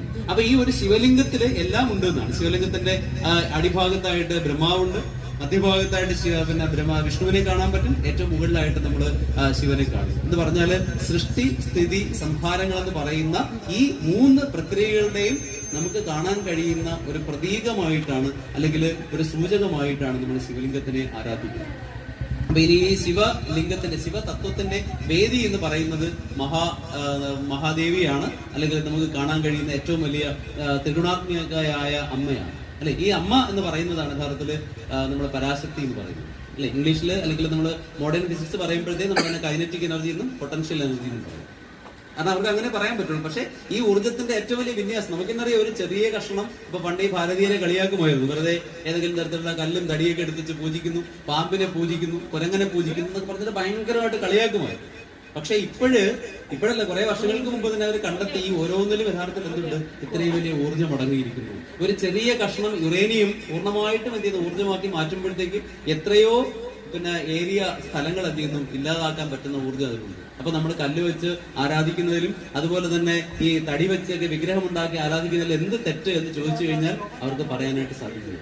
അപ്പൊ ആദ്യത്തെ ആറ്റം ബോംബ് സ്ഫോടനം ഉണ്ടായപ്പോഴും ഷോപ്പൻഹോവർ എന്ന് പറയുന്ന ആള് പറഞ്ഞത് തന്നെ എന്താണ്, ഗീതയിലെ ഒരു വചനമാണ്, ദിവി സൂര്യ സഹസ്രസ്യ, 1000 സൂര്യന്മാർ ഒരുമിച്ച് ഉയർന്നതുപോലെയുള്ള അല്ലെങ്കിൽ ഒരുമിച്ച് ഉദിച്ചതുപോലെയുള്ള ഒരു പ്രകാശമാണ്. അപ്പൊ ഇതൊക്കെ നമ്മൾ നേരത്തെ മനസ്സിലാക്കിയിരുന്നു. പക്ഷെ കഷ്ടകാലത്തിന് ബ്രിട്ടീഷുകാർ നമുക്കറിയാം, നമുക്ക് 1947 ഭൗതികമായ സ്വാതന്ത്ര്യം മാത്രമേ തന്നുള്ളൂ. പക്ഷെ ആത്മീയമായിട്ടുള്ളതും മാനസികമായിട്ടുള്ള അടിമത്തം തന്നിട്ടാണ് പോകുന്നത്. എന്താ കാര്യം, അവരിവിടുത്തെ പുസ്തകങ്ങളിലെല്ലാം എഴുതി വെച്ചു. കുറെ വർഷങ്ങൾക്ക് മുമ്പ് സ്വാമിജി കഴിഞ്ഞ ആഴ്ച പറഞ്ഞായിരുന്നു, 1950 ശേഷമാണ് മഹാബലിക്ക് വലിയ കൊടവറ ഉണ്ടായെന്നൊക്കെ സ്വാമിജിയോട് പറഞ്ഞു. അപ്പൊ അതിനു മുമ്പ് നമ്മൾ ഈ പറയുന്ന നമ്മളെന്ന് പറഞ്ഞാൽ എന്താ, കുറെ വർഷങ്ങൾക്ക് മുമ്പ് ഇവിടെ ഉണ്ടായിരുന്ന ആളുകൾ എലിയെ ചുട്ടു തിന്നുന്ന ആൾക്കാരാണ്, യാതൊരു സംസ്കാരവും ഇല്ലാത്ത ആൾക്കാരാണ്, അല്ലെ എന്തിനേയും ഏതിനെയും ആരാധിച്ചുകൊണ്ട് നടക്കുന്ന ആൾക്കാരാണ്, അല്ലെ ഈ എന്താ പറയാ, അത്രയും മോശമായിട്ട് ഈ പുലിത്തോലെടുത്തുകൊണ്ട് നടക്കുന്ന ആൾക്കാരാണ്, യാതൊരു സംസ്കാരമില്ലാത്ത ആൾക്കാരാണ് നമ്മൾ എന്ന് നമ്മുടെ പാഠപുസ്തകങ്ങളിൽ എഴുതി വെച്ചിട്ട് നമ്മുടെ അധ്യാപകർ നമ്മളോട് പഠിപ്പിച്ചിരുന്നില്ല. അപ്പൊ നമ്മൾ ആരും തിരിച്ച് ചോദിച്ചില്ല, അല്ലെങ്കിൽ നമ്മളാകുന്ന രക്ഷകർത്താക്കൾ ഒരിക്കലും കുട്ടികളോട് ചോദിക്കാൻ പറഞ്ഞില്ല, അങ്ങനെയാണെങ്കിൽ ഈ വേദങ്ങൾ എന്നാണ് എഴുതിയത്, വേദങ്ങളുടെ കാലപ്പഴക്കം എത്രയാണ്. സ്വാമിജി കഴിഞ്ഞതിന് പറഞ്ഞു, നമ്മളൊരു യുഗത്തിന്റെ കണക്കെടുക്കുമ്പോൾ രാമായണം എഴുതിയെന്ന് പറഞ്ഞാൽ അതിന് മുമ്പുള്ള ത്രേതായുഗത്തിലാണ്. ത്രേതായുഗവും ദ്വാപരയുഗവും തമ്മിലുള്ള വ്യത്യാസം എത്ര ലക്ഷം വർഷങ്ങളാണ്. അങ്ങനെയാണെങ്കിൽ ഇതിന്റെ എല്ലാത്തിന്റെയും മുമ്പിലുള്ള വേദങ്ങൾ എഴുതിയ കാലഘട്ടം എന്താണ്, വേദം എഴുതിയ ഭാഷ ഏതാണ്, സംസ്കൃതമാണ്. ആ സംസ്കൃതത്തിലെ ഒരു അക്ഷരങ്ങൾക്ക് പോലും ഇതുവരെയും മാറ്റം വന്നിട്ടില്ല. നമുക്കറിയാം, നമ്മുടെ പുസ്തകങ്ങളിലുള്ള പഠന പുസ്തകങ്ങളിലുള്ള അക്ഷരങ്ങൾ മാറ്റുന്നതിന് വേണ്ടി ഇവിടെ വലിയ വലിയ മത്സരങ്ങൾ നടന്നുകൊണ്ടിരിക്കുകയാണ്. ഇത്രയും അക്ഷരങ്ങൾ ആവശ്യമില്ല എന്നാണ് പുതിയ അഭിനവ പണ്ഡിതന്മാർ പറയുന്നത്. അപ്പൊ അങ്ങനെ അക്ഷരങ്ങളെ മുഴുവൻ ഇല്ലാതാക്കുന്ന ഒരു വലിയ പ്രക്രിയ ഇവിടെ അണിയറയിൽ ഒരുക്കിക്കൊണ്ടിരിക്കുന്നു. അപ്പൊ ഇതെല്ലാം വിദേശ ഫണ്ടുകൾ സ്വീകരിച്ചുകൊണ്ട് നമ്മുടെ സംസ്കാരത്തിനെ പൂർണ്ണമായിട്ടും ഇല്ലാതാക്കാനുള്ള ഒരു വലിയ ശ്രമം നടന്നുകൊണ്ടിരിക്കുന്നത് യാതൊരു സംശയവും. ഇപ്പൊ എന്റെ ചെറുതിലൊക്കെ എനിക്ക് ഓർമ്മയുണ്ട്, നമുക്ക് ഈ ഉച്ചാര വരിച്ചിലെന്ന് പറഞ്ഞിട്ട് ആഘോഷങ്ങളൊക്കെ ഉണ്ടായിരുന്നു വീട്ടിൽ. ഭൂമിദേവി പിന്നെന്താണ് ഊർവരയാകുന്ന ദിവസമാണ് അല്ലെ, ഭൂമിദേവി ഇങ്ങനെ ഋതുമതിയാകുന്ന ദിവസം. നമുക്ക് എത്ര മനോഹരമായ ഒരു സങ്കല്പമാണ്. അപ്പൊ അത് മുഴുവൻ അന്ധവിശ്വാസം എന്ന് പറഞ്ഞിട്ട് പോയി. ഇപ്പൊ അതൊന്നും ഇല്ല. അന്ന് ഈ ഉണങ്ങലരി പായസം വെക്കും, ഞാനാണ് ഓർക്കുന്നത്. മാത്രമല്ല ഒരു പ്രത്യേക ഇലയുടെ കരിയിലഞ്ചി എന്ന് പറഞ്ഞൊരു ഇല കുറച്ച് നമ്മളിങ്ങനെ വെക്കും രാവിലെ ഭൂമിദേവിക്ക് പല്ല് തേക്കാനായിട്ട് ഉപകരിക്കും. ഇതൊക്കെ എത്ര രസമായ ഒരു സാധനമായിരുന്നു. ഇപ്പൊ നമുക്കൊന്നുമില്ല, അങ്ങനെയുള്ള ഒരു ആഘോഷം നമുക്കില്ല. ഇതിന്റെ തത്വം അറിയില്ല, എന്തിനാണ് ചെയ്യണമെന്നറിയില്ല അല്ലെ. അങ്ങനെ മുഴുവൻ കാര്യങ്ങളും നമ്മളിന്ന് പൊക്കൊണ്ടിരിക്കുന്നു. ഇനി ഇങ്ങനെ പോകണമെങ്കിൽ ഒരു 10-30 വർഷം കൂടെ കഴിയുമ്പോഴത്തേക്കും നമ്മുടെ സംസ്കാരം പൂർണ്ണമായിട്ടും പോകും. പക്ഷെ പേടിക്കണ്ട, ഇവിടുന്ന് മാത്രമേ പോവുള്ളൂ. തമിഴ്നാട്ടിലോട്ട് പോയാലൊന്നും ഒരു കുഴപ്പമില്ല. തമിഴ്നാട്ടിൽ ISR പോലും എവിടെയും വർക്ക് ചെയ്യുന്ന ആളുകൾ രാവിലെ പിന്നെന്താണ് അവര് കോലം വരച്ചിട്ട് മാത്രമേ അവരവരെ കാര്യങ്ങൾ ചെയ്യൂ. നമ്മൾ മാത്രമേ ഉള്ളൂ നമ്മൾ പച്ച പരിഷ്കാരികളായിട്ട് മാറിക്കൊണ്ടിരിക്കും. അപ്പൊ ഈ പോയ സംസ്കാരത്തിനെ തിരിച്ചു പിടിക്കാനായിട്ട് നമ്മൾ ശ്രമിക്കണം. അപ്പൊ നമ്മൾ ചിന്തിക്കേണ്ട ഒരു കാര്യം ഇത്രയേ ഉള്ളൂ, ഈ പറയുന്ന സംസ്കൃത ശബ്ദങ്ങൾ, അക്ഷരങ്ങൾ, അവയ്ക്ക് ഒരു മാറ്റവും വന്നിട്ടില്ല. ലോകത്തിൽ ആർക്കും വഴങ്ങാതെ നിൽക്കുന്ന ഭാഷയാണ് സംസ്കൃതം. അതുകൊണ്ടാണ് ആർക്കും പഠിച്ചെടുക്കാൻ പറ്റുന്നത്. ലോകത്തിലെ ഏറ്റവും പ്രയാസമുള്ള ഭാഷയെന്ന് നമ്മൾ വിചാരിക്കുന്ന ഇംഗ്ലീഷാണ്. ഒരിക്കലുമല്ല, ഏറ്റവും എളുപ്പമുള്ള ഭാഷ. പണ്ട് നമ്മുടെ മുഖ്യമന്ത്രിയായിരുന്ന EK നായനാർ പറഞ്ഞു, ലണ്ടനില് തെണ്ടികളും ഇംഗ്ലീഷിലാണ് സംസാരിക്കുന്നത്. അതിന്റെ അർത്ഥം എന്താ? അതായത് ആർക്ക് സംസാരിക്കാൻ പറ്റും, വലിയ കാര്യമൊന്നുമില്ല. അവർക്ക് മലയാളം പറയാനാണ് പ്രയാസം. അപ്പൊ ഈ സംസ്കൃതത്തിന്റെ പ്രത്യേകത എന്ന് വെച്ചാൽ സംസ്കൃതം ഒരിക്കലും മറ്റൊരു ഭാഷയെയും ഒരു ശബ്ദത്തിനെയും സ്വീകരിക്കുന്നില്ല. ഇതിലുള്ള ഒന്നിനെയും മാറ്റാൻ തയ്യാറാകുന്നില്ല. യാതൊരു തരത്തിലുള്ള പരിഷ്കാരങ്ങൾക്കും വശംവദമാകാത്ത ഒരേ ഒരു ഭാഷ സംസ്കൃതമാണ്. അതുകൊണ്ട് മാത്രമാണ് സംസ്കൃതത്തിനെ നമ്മൾ ദേവഭാഷ എന്ന് വിളിക്കുന്നത്. അപ്പൊ ആ ദേവഭാഷയിലെ അക്ഷരങ്ങൾ എവിടെ നിന്നുണ്ടായി എന്നുള്ളതാണ് ചോദ്യം. അപ്പോൾ നമ്മൾ ഉത്തരം പറയുന്നുണ്ട്, അത് ശിവന്റെ ഡമരുവിൽ നിന്നുണ്ടായ ശബ്ദങ്ങളാണ്. ശിവൻ തന്റെ ഡമരു ഇങ്ങനെ ചലിപ്പിച്ചപ്പോൾ ആ ഡമരുവിൽ നിന്നുണ്ടായ ശബ്ദങ്ങളാണ് യഥാർത്ഥത്തില് ഈ പറയുന്ന പദങ്ങളായി മാറിയത്. ആ പദങ്ങളുടെ കോമ്പിനേഷൻ അല്ലെങ്കിൽ കൂടിച്ചേരൽ കൊണ്ടാണ് നമ്മൾ ഇന്ന് കാണുന്ന ഓരോ പദാർത്ഥവും ഉണ്ടായത് എന്ന് പറയുന്നത്. ഇപ്പൊ നമ്മൾ ചിലപ്പോഴൊക്കെ ആലോചിക്കും, ഈ ആരാണ് ഈ വാക്കുകളൊക്കെ നമുക്ക് തന്നത് അല്ലെ? രസകരമായ ഒരു ചിന്തയാണ്. എപ്പോഴെങ്കിലും ആലോചിച്ചു നോക്കുക. ഈ ഇപ്പൊ ഞാൻ തന്നെ ഇരുന്ന് പറയുന്നു, ഞാനിതൊക്കെ പറയുന്നത് എനിക്കൊരു പിടിയില്ല, എന്റെ വായിൽ നിന്ന് ഇങ്ങനെ വരുന്നത് ഞാൻ പറഞ്ഞുകൊണ്ടിരിക്കും. ഇപ്പൊ ആരാണ് എന്റെ തലയിൽ ഈ വാക്കുകൾ ഇങ്ങനെ അവിടുന്ന് എഴുതുമൊക്കെ എടുത്തിട്ട് പിന്നെ ഇങ്ങനെ വാക്കുകളായിട്ട് ഇങ്ങനെ പറയുന്നത്? എനിക്കൊരു ധാരണയുമില്ല ഇത് എങ്ങനെയാണ് സംഭവിക്കുന്നത് അല്ലെ. അപ്പൊ നമ്മളെന്നെ ആലോചിച്ച് നോക്കും, എവിടുന്നാണ് ഈ വാക്കുകൾ വരുന്നത്? ആരാണ് ഈ വാക്കുകൾ പറഞ്ഞു കൊടുക്കുന്നത്? എവിടുന്നാണ്? പണ്ട് നമ്മുടെ റേഡിയോ കാണുമ്പോഴത്തേക്ക് റേഡിയോയിലെ പാട്ടൊക്കെ നമുക്കൊരു കൗതുകം തോന്നുമായിരുന്നു. ഇതിനകത്ത് യേശുദാസ് ഇരിപ്പുണ്ടോ അല്ലെ? ചെറിയ കൗതുകത്തിൽ നമ്മുടെ ഇടയ്ക്കൊക്കെ ബാറ്ററി ഇടാൻ മാറുമ്പോൾ പാളി നോക്കുക, ഇതിനകത്ത് ഇവരൊക്കെ ഇരിപ്പുണ്ടോ. അത് നമ്മുടെ ബാല്യത്തിലൊരു കൗതുകമായിരുന്നു. അതുപോലെ ഒരു കൗതുകമാണ്. ഇപ്പോഴും നമുക്കറിയില്ല ഇത് ആരാണ് ഈ വാക്കുകളൊക്കെ ഇങ്ങനെ പറക്കി അടുക്കി പെട്ടെന്ന് അതിന് വള്ളിയും പിന്നെ പുള്ളിയും വിസർഗവും അതും ഇതൊക്കെ ഇട്ട് ഇങ്ങനെ ഒരു സംഭവമായിട്ട് തരുന്നത് ആരാണ് നമുക്കറിയില്ല. അപ്പൊ ഈ വാക്കുകൾ യഥാർത്ഥത്തിൽ ആരാണ് ഉപയോഗിച്ചത് നമുക്കറിയില്ല അല്ലെ. നമുക്ക് കുറെ വാക്കുകൾ കിട്ടി, നമ്മളെ വാക്കുകൾ കൊണ്ട് നടക്കുന്നു, ആ വാക്കുകളെ വികലമായിട്ട് ഉപയോഗിക്കുന്നു, മോശമായിട്ട് ഉപയോഗിച്ചിട്ട് നമ്മൾ എന്ത് ചെയ്യുന്നു, നമ്മൾ ഇല്ലാതെ പോകുന്നു. നമ്മൾ പുതിയൊരു വാക്ക് പോലും കോൺട്രിബ്യൂട്ട് ചെയ്യുന്നില്ല, ഭാഷയ്ക്ക് സംഭാവന ചെയ്യുന്നില്ല അല്ലെ. അപ്പൊ സംസ്കൃതത്തിലെ ഈ വാക്കുകൾ എന്ന് പറയുന്നത് സത്യമാണ് എന്നാണ് പറയുന്നത്. കാരണം ആ വാക്കുണ്ടായപ്പോൾ അതിന് തുല്യമായ പദാർത്ഥം ഉണ്ടായി. ഇത് ആധുനിക ശാസ്ത്രം സമ്മതിക്കുന്നുണ്ട്. അതായത് എവിടെയാണോ ഊർജം ഘനീഭവിക്കുന്നത് ആ ഊർജത്തിന് തുല്യമായിട്ടുള്ള ദ്രവ്യത്തിനെ അതെന്ത് ചെയ്യുന്നു, അതിന്റെ സമീപ പ്രദേശങ്ങളിൽ നിന്ന് വലിച്ചെടുക്കുന്നു. ഇപ്പൊ ഈ ശാസ്ത്രം പറയുമ്പോൾ ആർക്കും പിന്നെ ഇത് ആവേണ്ട കാര്യമില്ല. കാര്യം എന്ന് വെച്ച് കഴിഞ്ഞാൽ നമ്മുടെ പുരാണങ്ങളും മൊത്തം ശാസ്ത്രമാണ്. അതുകൊണ്ടാണ് പഠിക്കാൻ പോകുന്നത്. ബാക്കിയുള്ള പുസ്തകങ്ങളൊക്കെ എടുത്തു വെച്ച് വായിച്ചാൽ കുഴപ്പമില്ല. ദൈവത്തിന് സ്തുതിപാടി കൊണ്ടുവന്നാൽ മതി, നേരെ സ്വർഗത്തിൽ പോകും. അല്ലെങ്കിൽ അങ്ങനെ കാര്യം ചെയ്താൽ മതി, നേരെ സ്വർഗത്തിൽ പോകും.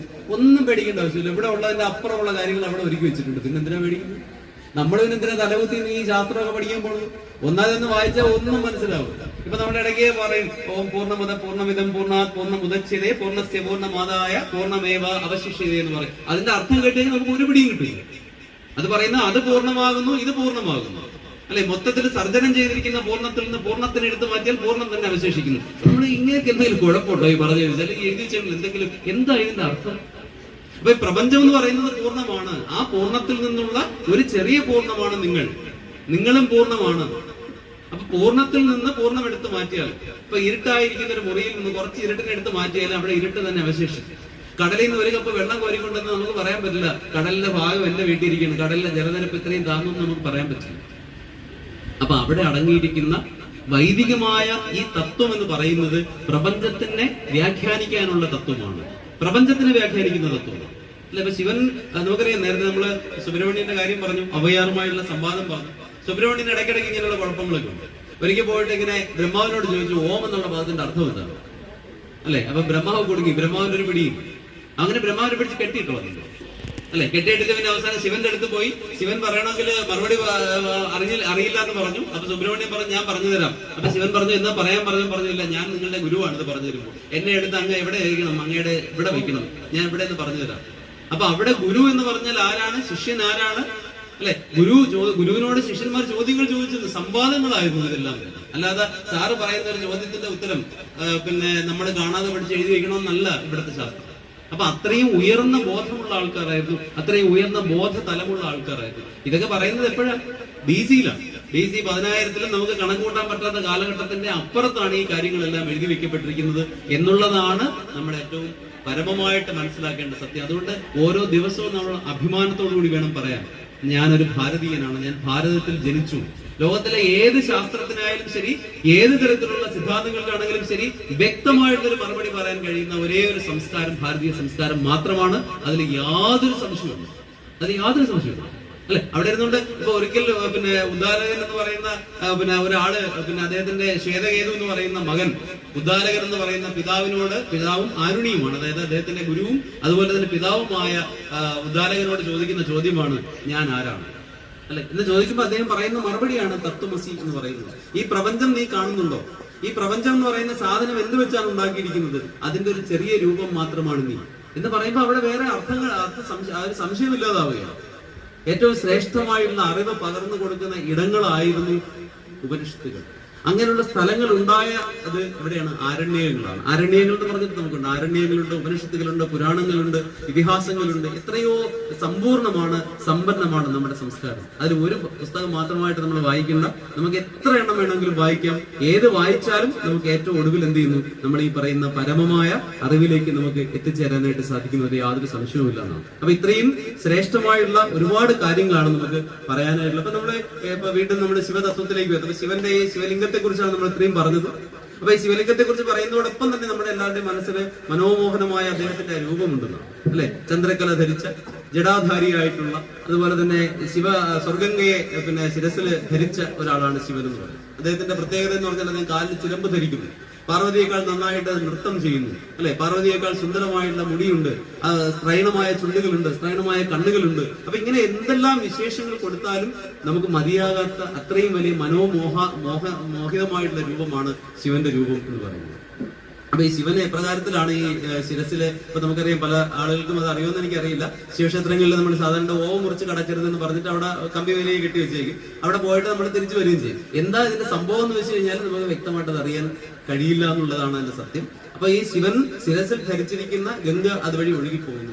ആ ഗംഗയെ മുറിച്ചു പോകണമെങ്കിൽ നമുക്ക് പ്രത്യേകമായിട്ട് ചില സിദ്ധികൾ വേണം. അങ്ങനെയുള്ള ഒരാളുണ്ടായിരുന്നു, ഒരുപാട് ആൾക്കാരുണ്ട്. അതിലൊരാളായിരുന്നു നമുക്കറിയാം നാരായണന്ദ ഭ്രാന്തൻ. അദ്ദേഹത്തോട് ചോദിച്ചു, ഒരിക്കൽ കുളിയുടെ കാര്യം ചോദിച്ചപ്പോൾ പറഞ്ഞു, പണ്ടൊരിക്കൽ കുളിച്ചു, അന്ന് നനഞ്ഞു, അതിനുശേഷം പിന്നെ കുളിയില്ല എന്ന് പറഞ്ഞു. അപ്പൊ നമ്മൾ ധരിക്കണത് കുളിക്കാതെ നടക്കുന്ന ആളായിരിക്കും, അല്ലെ? എവിടെയോ പോയി. പക്ഷെ അദ്ദേഹം പറഞ്ഞ അർത്ഥം എന്താണ്? അപ്പൊ അത് നമ്മൾ കുറച്ച് ഇത് മനസ്സിലാക്കണം. നമ്മുടെ ശരീരത്തില് 7 ചക്രങ്ങളുണ്ടെന്ന് നമുക്കറിയാം, അല്ലെ? നമ്മൾ ഈ പറയുന്ന 7 ചക്രങ്ങൾ, അതിന് നമ്മൾ പറയുന്നത് 7 അടിസ്ഥാന ശിലകൾ എന്നൊക്കെ വേണമെങ്കിൽ പറയാൻ പറ്റും. ആധാര ചക്രങ്ങൾ എന്ന് പറയുന്നു. അപ്പൊ ഇതിന്റെ ഏറ്റവും അവസാനത്തെ ചക്രം എന്ന് പറയുന്നത് നമ്മുടെ ഈ പറയുന്ന ശിരസിലുള്ള സഹസ്രാര പത്മം എന്ന് പറയുന്ന സംഭവമാണ്. ഇതിന്റെ തുടക്കം എന്ന് പറയുന്നത് മൂലാധാര ചക്രമാണ്. മൂലാധാരത്തിന്റെ അധിപതിയായിട്ടാണ് നമ്മുടെ ഗണപതിയെ സ്തുതിക്കുന്നത്. ഒരു സാധാരണ മനുഷ്യൻ ഒരു ദിവസം 21,600 ശ്വാസങ്ങൾ എടുക്കുന്നു. ഇതെല്ലാം ഇവിടെ എഴുതി വെച്ചേക്കണം, ഒന്ന് ആലോചിച്ച് നോക്കി. ഇപ്പൊ സീരിയല കാണുന്ന ആൾക്ക് ശ്വാസം കൂടും, കാര്യം എന്ന് വെച്ച് കഴിഞ്ഞാൽ ടെൻഷൻ കൂടുമ്പോഴത്തേക്ക് ശ്വാസം കൂടും. അതല്ലെങ്കിൽ നോർമലായ ഒരു മനുഷ്യൻ എന്ന് വെച്ചാൽ 21,600 ശ്വാസങ്ങൾ എടുക്കുന്നു. ഇതിൽ ആദ്യത്തെ 600 ശ്വാസങ്ങൾ എന്ന് പറയുന്നത് ഗണപതിക്ക് വേണ്ടിയാണ്, ബ്രഹ്മമുഹൂർത്തത്തിൽ സ്റ്റാർട്ട് ചെയ്യുന്നത്. ആ സമയത്തൊക്കെ നമ്മൾ നല്ല ഉറക്കമാണ്. അപ്പൊ ഇങ്ങനെ എല്ലാം കൃത്യമായിട്ട് വള്ളി പുള്ളി ഇല്ലാതെ നമുക്ക് എഴുതി വെച്ചിട്ടുണ്ട്. നമ്മൾ എങ്ങനെയാണ് ജീവിക്കേണ്ടത്, എങ്ങനെയാണ് നമ്മൾ പരമമായ തത്വത്തിനെ അറിയേണ്ടതെന്നല്ല. അപ്പൊ അതുപോട്ടെ. അപ്പൊ ആ പറയുന്ന കുണ്ടലിനിയില്, അല്ലെങ്കിൽ ഈ പറയുന്ന മൂലാധാര ചക്രത്തിലുള്ള കുണ്ടലിനി എന്ന് പറയുന്ന ഭാഗത്ത് ഉറങ്ങിക്കിടക്കുന്ന 3.5 ചുറ്റുള്ള ഒരു പാമ്പായിട്ടാണ് നമ്മൾ ഈ പറയുന്ന ഊർജ്ജത്തിനെ കാണുന്നതെന്നാണ് നമ്മുടെ പ്രാണൻ എന്ന് പറയുന്നത്. അപ്പൊ അത് അവിടുന്ന് ഉയർന്ന് മുകളിലേക്ക് വരണം. അത് കഴിഞ്ഞിട്ട് അടുത്ത സ്വാധിഷ്ഠാന ചക്രം വരുന്നു, അത് കഴിഞ്ഞിട്ട് മണിപൂരകം വരുന്നു, അത് കഴിഞ്ഞിട്ട് അനാഹതം വരുന്നു, വിശുദ്ധി വരുന്നു, അത് കഴിഞ്ഞിട്ട് ആജ്ഞ വരുന്നു. ഈ ആജ്ഞയിലേക്ക് പ്രാണനെ കൊണ്ടുവരുന്നവനാണ് അത് തൃക്കണ്ണായിട്ട് മാറുന്നത്. 3rd ഐ എന്നാണ് നമ്മൾ വിളിക്കുന്നത്, തൃക്കണ്ണ്. അത് ഇവിടെ മാത്രമുള്ള സങ്കല്പമല്ല, ഒരുപാട് രാജ്യങ്ങളിൽ ഈ പറയുന്ന സങ്കല്പങ്ങളുണ്ട്. അവിടെ പല ആളുകളും ഇവിടെ ശസ്ത്രക്രിയ വരെ ചെയ്യുന്നു എന്നുള്ളതാണ്. തായ്ലൻഡിലൊക്കെ ഇത് ശസ്ത്രക്രിയ ചെയ്യുന്നു, രഹസ്യ സമൂഹങ്ങളിലൊക്കെ ഈ ഭാഗം ശസ്ത്രക്രിയ ചെയ്യുന്നു. കാരണം ഇവിടുത്തെ ആജ്ഞാശക്തിയെ ഉദ്ദീപിപ്പിക്കുന്നുണ്ട്. നമുക്ക് വേണമെങ്കിൽ അങ്ങനെയുള്ള ഒരു ശസ്ത്രക്രിയയുടെ ആവശ്യമില്ല, നമ്മൾ ധ്യാനം ചെയ്താൽ മതി. അപ്പൊ ഈ ധ്യാനം ചെയ്ത് ഈ പറയുന്ന കുണ്ടലിനിയെ ഉണർത്തി മുകളിലേക്ക് കൊണ്ടുവന്ന് നമ്മുടെ ഏറ്റവും മുകളിലേക്ക് കൊണ്ടുവരിക. ഈ ഭാഗത്തിലുള്ള, അതായത് ഇവിടെ ഈ വിശുദ്ധിയുടെ മുകളിലേക്ക് വരുമ്പോൾ നമ്മുടെ ചെവിയിൽ നമുക്ക് ഈ പറയുന്ന ഗംഗയുടെ പ്രവാഹത്തിന്റെ ശബ്ദം കേൾക്കാൻ പറ്റുന്നത്. ഗംഗാ പ്രവാഹത്തിന്റെ ശബ്ദം, അതിനെയാണ് നമ്മൾ സ്വരരാഗ ഗംഗാ പ്രവാഹം എന്ന് പറയുന്നത്. അങ്ങനെ പാട്ടുണ്ട്, സ്വരരാഗ ഗംഗാ പ്രവാഹമേ. അത് സാധാരണ കേൾക്കാൻ പറ്റില്ല. അത് കേൾക്കുന്നത് നമ്മുടെ ഉള്ളിലുള്ള ഈ പ്രാണശക്തി ഉയർന്ന് മുകളിലേക്ക് വരുമ്പോൾ, ഓരോ പടിയും കടന്നു പോകുമ്പോൾ. വളരെ എളുപ്പത്തിൽ പറഞ്ഞാൽ മനസ്സിലാകാം. നമ്മുടെ മുഖ്യമന്ത്രി അല്ലെങ്കിൽ പ്രധാനമന്ത്രി 7 നിലയുള്ള ഒരു വീടിന്റെ മുകളിൽ ഇരിക്കുന്നു. അദ്ദേഹത്തിന് ഒരിക്കലും താഴെ വരാൻ പറ്റില്ല. നമ്മൾ താഴെ കിടന്ന് മണ്ണിൽ കിടന്നുകൊണ്ട് വിളിക്കുകയാണ്, ഒന്ന് സഹായിക്കൂ സഹായിക്കൂ എന്ന് പറഞ്ഞുകൊണ്ടിരിക്കുകയാണ്. നമ്മൾ അദ്ദേഹത്തെ കാണണമെങ്കിൽ എന്ത് ചെയ്യണം? ഈ ഓരോ സ്റ്റെപ്പും കയറി കയറി കയറി മുകളിൽ പോകണം. പക്ഷെ ഓരോ സ്റ്റെപ്പിലും ഭയങ്കരമായ ചെക്കിംഗ് ഉണ്ട്, ഒരുപാട് തരത്തിലുള്ള പരിശോധനകളുണ്ട്. കയറി പോവുക എളുപ്പമല്ല, ഇത്രയേ ഉള്ളൂ. അപ്പൊ ഈ ഏറ്റവും അടിയിൽ കിടക്കുകയാണ് നമ്മുടെ ഉള്ളിലുള്ള പ്രാണശക്തി. അത് ഓരോ ആധാര ചക്രങ്ങളും കടന്ന് വിശുദ്ധി കടന്ന് മുകളിലേക്ക് കടക്കുമ്പോൾ നമ്മുടെ ചെവിയിൽ നമുക്ക് കേൾക്കാൻ പറ്റും, സ്വർഗംഗാ പ്രവാഹം കേൾക്കാനായിട്ട് സാധിക്കുന്നതാണ്. നമ്മുടെ ഈ ഭാഗത്ത് നമുക്ക് ചലനങ്ങൾ അനുഭവിക്കാൻ പറ്റും. അപ്പൊ അതിനെ നമ്മൾ ആധുനിക മോഡേൺ സൈക്കോളജി എന്ന് പറയുന്ന ക്ലെയർ വോയൻസ് എന്നാണ്. അതായത് നമുക്ക് കാണാത്ത കാഴ്ചകൾ നമുക്ക് കാണാൻ സാധിക്കും, മായ കാഴ്ചകൾ കാണാൻ പറ്റും. ഇൻഡ്യൂഷൻ, ഇപ്പൊ ആർട്ട് ഓഫ് ലിവിംഗ് എന്ന് പറയുന്ന പ്രസ്ഥാനം പഠിപ്പിക്കുന്നുണ്ട്. ഇൻഡ്യൂഷൻ എന്ന് പറഞ്ഞാൽ കണ്ണടച്ച് ഒരു സ്ഥലത്ത് ഇരുന്നാൽ ഒരു കൊച്ചുകുട്ടിയുടെ കയ്യിൽ 6 വയസ്സ് മുതലാണെന്ന് പഠിപ്പിക്കുന്നത് തോന്നുന്നു, 18 വയസ്സ് വരെ പഠിപ്പിക്കും. അവര് എന്ത് സാധനം കയ്യിൽ കൊണ്ട് വെച്ച് കൊടുത്താൽ അവർ കണ്ണ് കെട്ടി അവരെന്ത് ചെയ്ത് പറയും. മജീഷ്യൻസ് പറയുന്ന പോലെ കള്ള ട്രിക്ക് അല്ല, കൃത്യമായിട്ട് അവർ പറയും. കാരണം അവരുടെ അകക്കണ്ണിനെ തുറപ്പിക്കുന്നു. അപ്പൊ ഈ പറയുന്ന ഈ 2 കണ്ണുകളല്ല, ഇവിടെയുണ്ട് നമ്മുടെ അകക്കണ്ണ്. ഈ അകക്കണ്ണിനെ തുറപ്പിക്കാനുള്ള വിദ്യയാണ് ഈ പറയുന്ന സംഭവം. അപ്പൊ ഇത് നമ്മുടെ മതത്തിൽ മാത്രമല്ല കേട്ടോ, എല്ലാത്തിലും ഉണ്ട്. അപ്പൊ അതില് ഒന്നാണ് നമ്മൾ ഈ ക്രിസ്ത്യൻസിന്റെ എന്താണ് മാമോദിസ എന്ന് പറയുന്നത്, ജ്ഞാനസ്നാനം എന്ന് പറയും. അപ്പൊ ഈ യേശുവിനെ ജ്ഞാനസ്നാനം ചെയ്ത അദ്ദേഹത്തിന്റെ ഗുരുവായിരുന്നു സ്നാപക യോഹന്നാൻ. അപ്പൊ സ്നാപക യോഹന്നാൻ അദ്ദേഹത്തിന് ജ്ഞാനസ്നാനം ചെയ്തപ്പോൾ അദ്ദേഹം പറയുന്നത്, എന്റെ ഭ്രൂമധ്യത്തിലേക്ക് പ്രാവുകൾ ഇറങ്ങി വന്നു. പ്രാവ് എന്ന് പറയുന്ന പരിശുദ്ധാത്മാവിന്റെ രൂപമായിട്ട് പറയുന്നു. പരിശുദ്ധാത്മാവ് അവിടെ പ്രാവായിട്ട്, വെളുത്ത പ്രാവായിട്ട് എന്റെ ഇവിടെ ഇറങ്ങി വന്നു. എന്റെ ചെവിയിൽ അദ്ദേഹം കേട്ടതെന്ന് പറഞ്ഞാൽ വെളുത്ത നദിയുടെ അല്ല, ജോർദാൻ നദിയുടെ ജലത്തിന്റെ പ്രവാഹം കേൾക്കുന്നു. അപ്പൊ ഇതാണ് ഗംഗ എന്ന് പറയുന്ന പ്രവാഹം. അപ്പൊ ഈ അവസ്ഥയിൽ എത്തിക്കഴിഞ്ഞാൽ നമ്മുടെ മുകളിലുള്ള ഇവിടെ ലലാട ചക്രമുണ്ട്, ലിംഗചക്രം, ഇങ്ങനെ ഒരുപാട് ചക്രമുണ്ട്. ഈ പ്രധാനപ്പെട്ട ചക്രമായ നമ്മുടെ ഈ സഹസ്രാര പത്മത്തില് നമ്മൾ അവിടെ എത്തിച്ചേരുമ്പോൾ നമ്മൾ ശിവന് തുല്യമായി മാറുന്നു.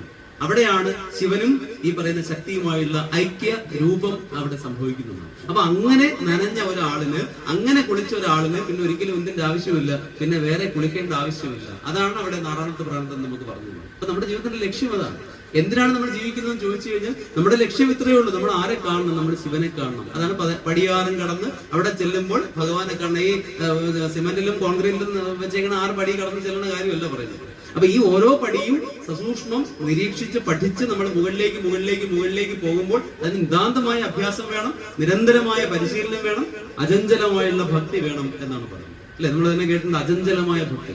അപ്പൊ ഈ മാർക്കണ്ഡേയന്റെ ചരിത്രത്തിലും നമ്മള് സ്വാമിജി പറഞ്ഞതാണ്. അദ്ദേഹം പറഞ്ഞ അചഞ്ചലമായ ഭക്തി, അങ്ങോട്ടും ഇങ്ങോട്ടും മാറാത്ത ഭക്തി ഉണ്ടെങ്കിൽ മാത്രമേ നമുക്ക് അവിടെ എത്തിച്ചേരാനായിട്ട് സാധിക്കുള്ളൂ. ആ ഭാഗത്ത് എത്തിച്ചേരുമ്പോൾ നമ്മൾ അറിയുന്നതാണ് യഥാർത്ഥത്തില് ഈ പറയുന്ന ഏറ്റവും ശ്രേഷ്ഠമായിട്ടുള്ള ഈ എന്താ പറയുക ലീല എന്ന് പറയുന്നത്, പ്രഭുവിന്റെ ലീല എന്ന് പറയുന്നത്. അപ്പോഴാണ് നമ്മൾ ശിവനെ തിരിച്ചറിയുന്നത്. ആ ശിവനെ തിരിച്ചറിയുമ്പോഴാണ് നമുക്ക് പറയാൻ കഴിയുന്നത് നമ്മുടെ ഉള്ളിലുള്ളത് ആര് തന്നെയാണ്? ശിവൻ തന്നെയാണ്. അപ്പോഴാണ് നമ്മൾ പറയുന്നത് ശിവോഹം ശിവോഹം എന്ന് പറയുന്നത്. അപ്പോഴാണ് ഞാൻ ശിവനായി മാറി. അപ്പൊ ഞാൻ ശിവനായി മാറിക്കഴിഞ്ഞാൽ പിന്നെ നമുക്ക് വേറെ സംശയങ്ങളില്ല. നേരത്തെ പറഞ്ഞ ഭേദഭാവങ്ങളില്ല. ആ വെളിയിൽ ഇരിക്കുന്നപ്പോ ശിവൻ എവിടെയെന്ന് വെച്ചാൽ നമ്മൾ ഉടനെ പറയാം അതിനകത്ത് ഇരിപ്പുണ്ടെന്ന് പറയും. അപ്പൊ ശിവൻ അവിടെയല്ല ഇരിക്കുന്നു, നമ്മുടെ ഉള്ളിൽ തന്നെ ഇരിക്കുന്നു. ഞാൻ തന്നെ ശിവനാണ്, ഞാൻ തന്നെ ശിവനാണെന്ന് പറയാൻ സാധിക്കുന്നു. അപ്പൊ ശങ്കരാചാര്യരുടെ നിർവാണ ഷഡ്ഗം എന്ന് പറയുന്ന ഒരു ഇതുണ്ട്. ഇപ്പൊ നിർവാണ ഷഡ്ഗത്തില് 6 ഷഡ്ഗങ്ങളാണുള്ളത്. അപ്പൊ ഈ 6 ശ്ലോകങ്ങളാണ്. ഇപ്പൊ ഈ 6 ശ്ലോകങ്ങളും യഥാർത്ഥത്തിൽ നമ്മൾ മനസ്സിരുത്തി പഠിച്ചു കഴിഞ്ഞാൽ ഈശ്വരനെ നമുക്ക് അറിയാനായിട്ട് സാധിക്കും. ഈശ്വരന്റെ ആ കൃപ നമുക്ക് അറിയാനായിട്ട് സാധിക്കും. അദ്ദേഹം പറയുന്നത് മനോബുദ്ധി അഹങ്കാര ചിത്താനിനാഹം എന്ന് പറയുന്ന ആ ഒരു സംഭവമാണ് അതിനകത്ത് പറയുന്നത്.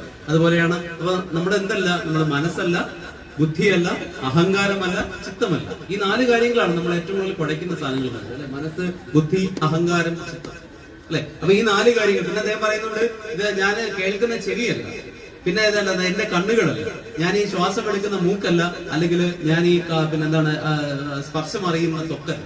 അപ്പൊ ഇത് നമ്മുടെ പഞ്ചേന്ദ്രിയങ്ങളെ കുറിച്ച് പറയുന്നത്. അപ്പൊ ഞാൻ ഈ മനസ്സല്ല, ബുദ്ധിയല്ല, അഹങ്കാരമല്ല, ചിത്തമല്ല, പഞ്ചേന്ദ്രിയങ്ങളല്ല, പിന്നെ ഞാൻ എന്തല്ല, പിന്നെ ആകാശമല്ല, ഭൂമിയല്ല, അതുപോലെ തന്നെ തേജസ്സല്ല, വായുവല്ല, പഞ്ചഭൂതങ്ങളുമല്ല, പിന്നെ ഞാൻ ആരാണ്? അപ്പൊ അവസാനത്തെ വരിയിൽ അദ്ദേഹം പറയുന്നുണ്ട് ചിദാനന്ദ രൂപ ശിവോഹം ശിവോഹം. അതായത് ചിത ആകാശത്തിൽ നിൽക്കുന്ന, അതായത് ചിതാകാശം എന്ന് പറഞ്ഞാൽ അറിയാലോ, ഈ പ്രപഞ്ചം മുഴുവൻ വ്യാപരിച്ചു നിൽക്കുന്ന ആ ആകാശത്തിൽ നിൽക്കുന്ന ആ പരമസ്വരൂപനായ മംഗളദായിയായ പ്രകാശം മാത്രമാണ് ഞാൻ എന്ന് തിരിച്ചറിയുന്നു. അങ്ങനെ തിരിച്ചറിഞ്ഞാൽ നമുക്ക് യാതൊരു വിധത്തിലുള്ള സംശയങ്ങളും നമുക്കില്ലാതാണ്. അപ്പൊ നമുക്ക് സമയം വളരെ കുറവാണെങ്കിലും ശിവന്റെ 2 ലീലകൾ എന്ന് നമുക്ക് പറയേണ്ടിയിരിക്കുന്നു. ശിവന്റെ ലീലകൾ നമ്മളിപ്പോ ശിവനായി മാറിയിട്ടാണ് പറയുന്നത്. 2 ലീലകളാണ് ശിവന് പ്രധാനമായുള്ള. ഒന്നിനെ പറയുന്ന ആരോഹണി എന്നും മറ്റേതിനെ പറയുന്ന അവരോഹിണി എന്നും. അപ്പൊ ഒന്ന് മുകളിലേക്ക് പോകുന്നതും ഒന്ന് താഴേക്ക് പോകും. അപ്പൊ ആരോഹണി എന്ന് പറഞ്ഞാല് പശുഭാവത്തില് അദ്ദേഹത്തിന് വിഷയാസക്തനായി എന്ത് ചെയ്യുന്ന സുഖദുഃഖങ്ങൾ അനുഭവിച്ചുകൊണ്ടിരുന്ന ആ ഒരു ലീലയാണ് യഥാർത്ഥത്തില് ആരോഹണി എന്ന് പറയുന്നത്. എന്ന് വെച്ചാൽ നമുക്ക് തന്നെ അറിയാം, പശുരൂപത്തിൽ എന്ന് പറഞ്ഞാൽ എന്തായിരുന്നു, നമ്മുടെ സാധാരണ മനുഷ്യരെ പോലെ അല്ലെങ്കിൽ സാധാരണ ജീവജാലങ്ങളെ പോലെ നമ്മൾ എന്ത് ചെയ്യുന്നു, ഈ പറയുന്ന കർമ്മങ്ങളിൽ മുഴുകുന്നു. അത് എങ്ങനെയുള്ളതാണ്? വിഷയസുഖങ്ങളിലാണ് മുഴുകുന്നത്. പലതരത്തിലുള്ള വിഷയം എന്ന് പറഞ്ഞാൽ എന്താണ്, ഈ അറിയാം, കാമക്രോധ മോഹ ലോഭ അങ്ങനെയുള്ള സംഭവങ്ങളിലെല്ലാം മുഴുകി പുതിയ പുതിയ കാര്യങ്ങൾ വെട്ടിപ്പിടിച്ച് അപ്പൊ അതിന്റെ ഭാഗമായിട്ട് ദുഃഖമുണ്ടാകുന്നു, പിന്നെ വിഷമം ഉണ്ടാകുന്നു. നമ്മൾ നല്ല പൈസയൊക്കെ കാത്തു വെച്ച് നമ്മൾ നല്ല ഒരു ഇതുണ്ടാക്കി, നമ്മൾ നല്ലൊരു കാർ മേടിച്ചു. 3 ദിവസം കഴിഞ്ഞപ്പോൾ ടയർ പഞ്ചർ, അപ്പൊ ദുഃഖം വന്നു അല്ലെ. അപ്പൊ നമുക്കറിയാം ഇങ്ങനെ ഓരോന്നിന്റെയും പിറകിൽ ദുഃഖം അതിന്റെ തൊട്ട് പിറകെ വരുന്നതായിട്ട് കാണാം. അപ്പൊ ഇങ്ങനെ ചെയ്ത് ദുഃഖിച്ച് പോകുന്ന ഒരു ലീലയാണ് ഈ പറയുന്ന ആരോഹണി എന്ന് പറയുന്നത്. ഇനി അവരോഹണി എന്ന് പറഞ്ഞു കഴിഞ്ഞാൽ നേരെ തിരിച്ച് താഴേക്ക് ഇറങ്ങി വരുന്നു. ഒന്നും വേണ്ട എനിക്കൊന്നുമില്ല എന്ന് മനസ്സിലാക്കിക്കൊണ്ട് നമ്മൾ എന്ത് ചെയ്യുന്നതാണ്, നമ്മൾ ഏറ്റവും അവ്യക്തമായ ആ പൊരുളിനെ അറിയാൻ വേണ്ടി മാത്രം നമ്മൾ ശ്രമിക്കുന്നതാണ്. ആ പൊരുളിനെ അറിയാനായിട്ട് നമ്മൾ ശ്രമിക്കുമ്പോഴാണ് യഥാർത്ഥത്തിൽ നമ്മൾ ഏതിലേക്ക് പോകുന്നു, അവരോഹിണിയിലേക്ക് പോകുന്നു. ആ സമയത്ത് നമ്മൾ ശിവ തത്വത്തിൽ എത്തിച്ചേരുന്നു. അപ്പൊ നമ്മുടെ ജീവിതത്തിൽ ഏറ്റവും വലിയ ലക്ഷ്യം ഇത്. നമ്മളെന്നെ ആലോചിച്ചു, നമ്മളെല്ലാവരും ശിവന്മാരാണ്. അപ്പൊ നമ്മൾ യഥാർത്ഥത്തിൽ എന്ത് ചെയ്യുന്നു, ആരോഹണിയാണ് ചെയ്തുകൊണ്ടിരിക്കുന്നത്. ഇനി നമ്മൾ എന്ത് ചെയ്യണം, പതുക്കെ അവരോഹിണിയും കൂടെ പ്രാക്ടീസ് ചെയ്യണം. ആരോഹണി ചെയ്യുന്നതോടൊപ്പം തന്നെ അവരോഹണി കൂടി നമ്മൾ പ്രാക്ടീസ് ചെയ്യുക. അതായത് എല്ലാ തരത്തിലുള്ള കാര്യങ്ങളെയും നമ്മൾ വിട്ടുകൊടുക്കുക. ഒന്നും നമ്മൾ നമ്മളിലേക്ക് പിടിച്ചു വെക്കേണ്ട, ഇതൊന്നും എന്റേതല്ല എന്ന് മനസ്സിലാക്കിക്കൊണ്ട് പതുക്കെ ശിവതത്വത്തിലേക്ക് നമ്മൾ ഇറങ്ങി വരണം എന്നുള്ളതാണ് നമ്മൾ മനസ്സിലാക്കേണ്ടതിന്. ഈ ഏറ്റവും സുന്ദരനായ ഭഗവാന്റെ ചില ഭാഗങ്ങൾ കൂടി നമുക്കൊന്ന് പറയാം. ശിവൻ നമ്മൾ പറയുന്ന ഒരു പേര്, ശിവന്റെ നാമങ്ങളിൽ ഒന്ന് കബർദിനെ എന്ന് പറയാറുണ്ട്. കബർദിനി എന്ന് പറഞ്ഞാല് ചുവന്ന ജടയുള്ള ആള് എന്നാണ്. ചുവന്ന ജടയാണ് ശിവനുള്ള എന്നാണ്. അപ്പൊ ഈ ജഡ എന്തിന്റെ പ്രതീകമാണെന്ന് ചോദിച്ചാൽ നമുക്ക് അറിയാൻ പറ്റും. ജഡ എന്ന് പറയുന്നത് എന്തിന്റെ പ്രതീകമാണ്? അത് എന്തിന്റെ പ്രതീകമാണ് അറിയാവോ? അത് ഈ കർമ്മങ്ങളുടെ പ്രതീകമാണ്. നമുക്ക് എത്ര സിംബോളിക് ആയിട്ടാണ് ശിവസങ്കല്പം ഉള്ളതെന്നാണ്. അപ്പൊ നമ്മുടെ തലയിലെ ഓരോ മുടിയും യഥാർത്ഥത്തിൽ എന്താണ്? അത് കർമ്മങ്ങളാണ്.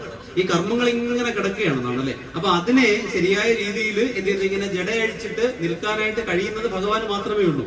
കാരണം ഭഗവാന് നന്നായിട്ട് തന്റെ ഈ പറയുന്ന കർമ്മങ്ങളെ പരിപാലിക്കാനായിട്ട് സാധിക്കും അല്ലെ. അതാണ് ഏറ്റവും പ്രധാനപ്പെട്ട കാര്യം. ഇപ്പൊ നമ്മുടെ ചെറിയ കുട്ടികളായിരിക്കുമ്പോൾ ചെറിയ മുടിയുള്ളപ്പോൾ നമുക്ക് എളുപ്പമാണ്, പോകാനായിട്ട് എളുപ്പമാണ്. എന്നാൽ ഈ മുടി അങ്ങോട്ട് വലുതായി കഴിയുമ്പോഴും നമുക്ക് ഈ പറയുന്ന കെട്ടുപാടുകൾ ഉണ്ടാവും, അല്ലെങ്കിൽ കൂടിച്ചേരലുകൾ ഉണ്ടാവും. അതുകൊണ്ട് നമുക്ക് ഒരിക്കലും അതിനെ ശരിയായിട്ട് മെയിൻറ്റെയിൻ ചെയ്യാൻ സാധിക്കുന്നില്ല.